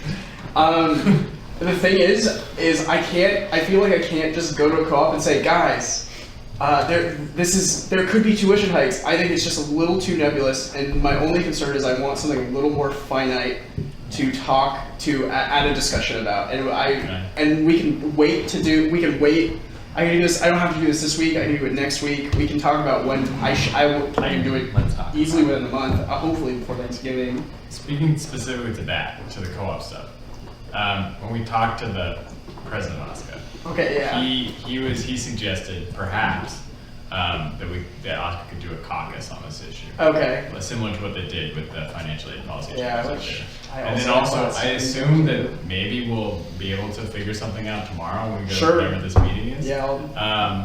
But in terms of general message, I think obviously part of the message is like be aware of what might happen with financial accessibility as a result of the steering committee, but it's also like regardless of what your interest is or your opinions are or anything, you should be involved and aware of what the steering committee is doing.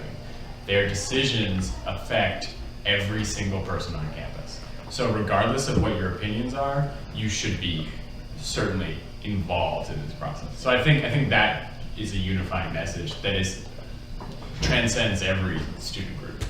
And I also want to say there's this other part of this, which is when students try and go to the administration and say we need to do this about financial aid, or why is it this way, and you make a proposal, then the administration comes back with, you don't understand this part of it, you don't understand this part of it, you haven't seen this part of it. And I think we need to make it so that Oberlin students can be able to access the Oberlin financial situation in a transparent way, that students can really understand why, because students don't understand why. When you say Oberlin is struggling for money, and they look at their tuition and they look at the way they're being nickel and dimed with res ed type stuff, it breeds they think it's a joke. How is this even possible that they don't have enough money? And personally, I believe the administration that the cost of running this institution and any higher education institution is escalating at an incredible rate, much higher than regular inflation, based on the higher education inflation index, whatever. But basically what I'm trying to say is we need to make these numbers and these realities accessible to students, so we're not just getting students super riled up about something that they can't actually understand and that they can't actually work and talk to the administration towards some type of solution and understand these decisions that they're making. It's not going to work if we rile everybody up, but there's no understanding of the realities and the choices that the administration is facing. I think to speak to that, I think. Oh, sorry, Zach. No, you go. No, I've talked. You go. I Okay. don't want to take up too much space on the discussions. No, you go. Honestly, I'm collecting my thoughts. Okay. Okay. So in regards to that, I think one thing that this is sort of something we were trying to work on with the transparency working group. We only met once, so we haven't had that much time to do stuff. But I think moving forward, that's somewhere where we could play a role in this. I think so. I guess for the transparency working group, I guess we should maybe step up our efforts. Maybe get in contact with some administrators, sort of move up the timeline of talking about this sort of stuff. I think maybe one thing that could happen is just as for Senate, we could sort of do some sort of informational publication of some sort that explains like how do Oberlin's finances work, how does student government work, how does steering committee work, just like different stuff, because I feel like there's a lot of misinformation. And I think it'd be good to have a centralized place where all this stuff is explained. I mean, students don't even understand what the endowment is, and like I barely do, and that's why like I'm really trying to set up this meeting with the CFO, because I want to understand this stuff really well, and I think we all need to understand this stuff really, really well, so that we can then take it and bring it to students. One thing that I think would be valuable and very realizable would be to have a forum that's specifically on the steering committee, because people are going to have a lot of questions. I think it's worth it to do it just on the steering committee and focus on what that is, so that it doesn't get diluted in a lot of other questions about finance. And I'm wondering if we could talk to Mahmoud about that. I wish he was here so we could get on that. Since he is actually on the steering committee, technically he could run this forum on his own. It could be a Q&A session. He wouldn't need to gather. We wouldn't need to go through kind of the loops to get an approval to get this done. Yeah. Before we talk about that, can Zach had something you want to say? Something? No, never mind. No, not Zach. Oh, sorry. I apologize. That's fine. Okay. I guess like I'm hearing a lot of the comments here on like how there needs to be like more outreach and more education, like how tuition, how Oberlin runs on a financial level, and I absolutely agree with that. I think it's important to like not forget, like at the end of the day, we need to be like advocating and pushing on behalf of like students. Like it shouldn't be your job as like someone attending attending a liberal arts college to like understand how the endowment works, how you bundle investments together, how you get a return. You shouldn't need to be like you don't need a degree in like finance to like understand like what's happening. I can show you a graph that in 2008, for the first time in Oberlin's history, like the cost of attendance here was higher than the median household income. I can show you that. That's what people understand. That's what students understand. That's total cost. Yeah, there's total cost. Yeah, total cost. The sticker price. Yeah. Not net cost. Yeah. Net cost. Yeah, obviously. The point is like the cost of attendance has significantly rose since I can see on the graph 1979, 1980. It's been consistently going up, and like you can see that, and like whether or not like the difference between the sticker price and like the net price, like it doesn't. Like, do you not honestly think prices at Oberlin have increased? Like, yeah, how much, you just look at how much debt you're going to graduate, how many loans, right? And just outside, that's what people understand. I think we need to understand that we need to be advocating on behalf of students. And not just try to get people educated and then do nothing about it. Breach. Also, quick reminder, it's almost 9:30. I mean, we have 8 minutes, but just like, this is something. Okay. I think Zach.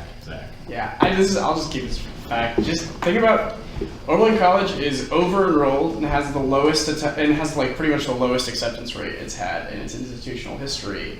So people want to be here, and we need to make sure that people can stay here. That's all. I just like mission statements. It's just there's a lot of apathy, there's a lot of misinformation, and I don't want people to jump to conspiracy no matter what we do. So. Yeah. So the other thing I was going to say is addressing Nolan, what you said Yeah. about the forum. Yeah. So we already have those listening sessions, which I think are sort of that. Okay. Another really big idea that I have is making some type of organized presence at that steering committee listening session. This is not to berate the 3 students who are on the committee, because unfortunately that's all we have access to right now. We don't get to have listening sessions with the actual members of the steering committee. The other thing about the steering, so I think we should organize some type of unified action of just like sort of lay out like this is what Student Senate's going for, and I think we can get a lot of allies at that listening session. The other thing I'm going to say is there are a decent amount of professors on the steering committee. I think like 12 or 13. And I think they are going to be very useful people to try and talk to as well. And I think they're people we can engage.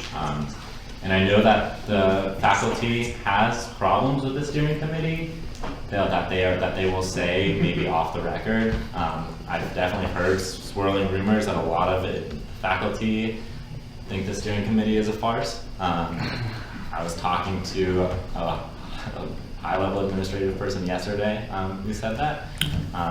So I think that like we can also make some inroads with professors and the faculty as well. Yeah, kind of to your point, Zach, I think the direction we as a body should be taking this in the long term. Once we've identified clear points of conflict between the student body and the steering committee and the administration when it comes to issues of how transparent the steering committee should be as a resolution saying that they should be transparent on these specific issues in these specific places. But I think in order to get there, we have to do a lot of learning ourselves and identify or make them identify precisely where they're not willing to be transparent with us and where we need them to be transparent in order for this dialogue to be informed and include student voices. I also don't quite understand why the listening sessions are in the middle of the day. I think that makes them somewhat inaccessible. There is lunch, so it's not the worst they could do, so people can eat. But I mean, I've gone and had to leave early because I had class at 1. I don't understand why they're not at night. I think turnout would be way higher. Does that make sense? Do you guys agree? I mean, we're rescheduling this listening session. Yeah, okay. I personally will not be happy if the listening session stays in conflict with general faculty. Let's tell Mock I agree. that, and then Sophie and Ryan should shift it to night. I think that's a good idea. Also, they don't provide food at the listening session. No, they do. They have pizza. We have pizza, yeah. Okay. Yeah. Whatever, I don't think to make a difference, so like if you want to. Yeah, they have pizza, the Lorenzo's. Lorenzo's pizza. So the other thing, the last thing. Oh, Zach. No, sure. The last thing is, I think it would be pretty awesome to have like a body of students of us who like, because work needs to be done on this like in a cohesive fashion outside of plenary. I think it's really hard for us to do good work when we meet once a week. So like, I think the transparency working group is going to be huge for this, and I think the financial aid working group, which we need to get going, is going to be crucial for this. So if any of you guys can make those working groups when we have them, like, let's try and go. But I think those 2 working groups will probably be like the hub of this effort, is my thought. Maybe we can try and get those to meet every week, maybe not every other week. Just in the short term, I can just email everybody an invitation for the transparency working group this Thursday. Okay. What time Thursday? It's 5 to 6. 5 to 6. What? I was gonna come last week, but my shirt was a little fucked up. Zach. Yeah, I guess I wanted to say like of like something concrete that we could do, something productive is like if we like had a bunch of questions, like what's the point of like bringing a bunch of like questions and concerns for like three of like the 37 members of the steering committee to like just hear those like same concerns over and over again, and maybe we can just like start compiling like real questions and like very like factual, like hey, like we very like factual questions and send them to like relevant members of like the steering committee or like financial aid or whatnot, and just ask to like so we can be more informed as a student body. I think that's something we as senators can do. I think brainstorming on what we want to do for the listening session is really important. I think showing that like even if we don't necessarily, like I know I have problems with the way those students were placed on the steering committee. I definitely have problems with that. I don't want, like, I think it's important for us to remember like those 3 students are students, and I trust that they're going to do their very best, and I think it's not about like taking them down, it's about taking them and like really building on it. And I also think getting Mahmoud and Sophie and Ryan on board is really crucial. I'm not entirely sure how to do this totally. I emailed them early in the game when I had this broader goal of trying to add people to the steering committee. They were relatively ambivalent about it. I think I'm going to try and engage them more, but if we could get their help, I think that would be really helpful. Alright, so. Does anyone have anything else to say on this topic? Or you get ready to appoint a facilitator. Okay, moving on to facilitator for next week. Everyone good with that?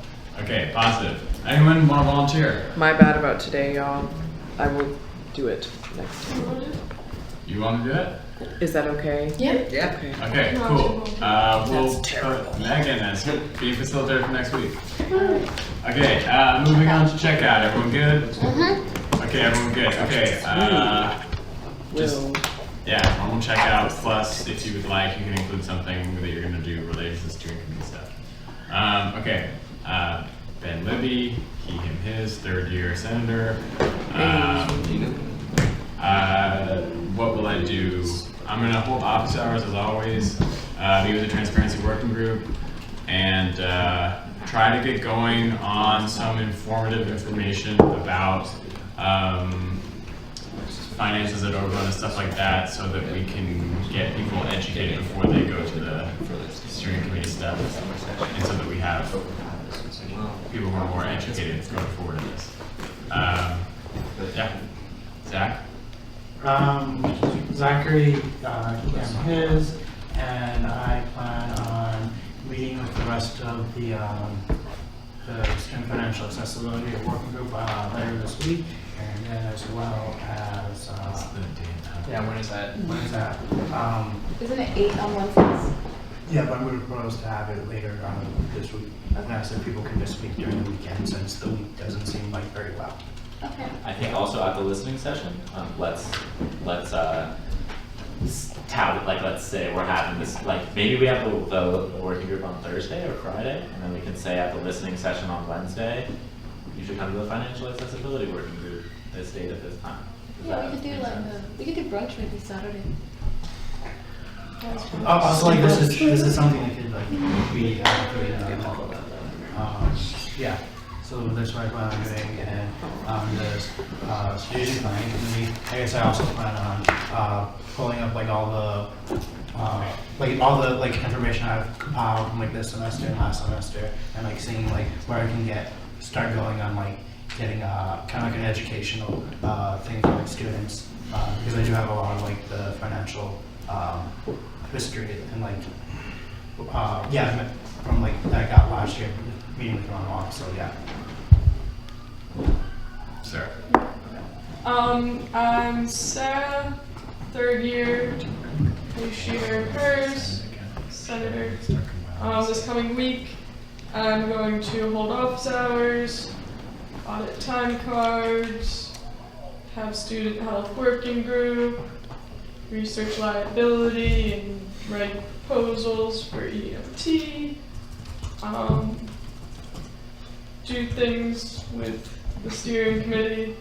I haven't figured out specifics yet, but things doing that, and probably other things that I forgot.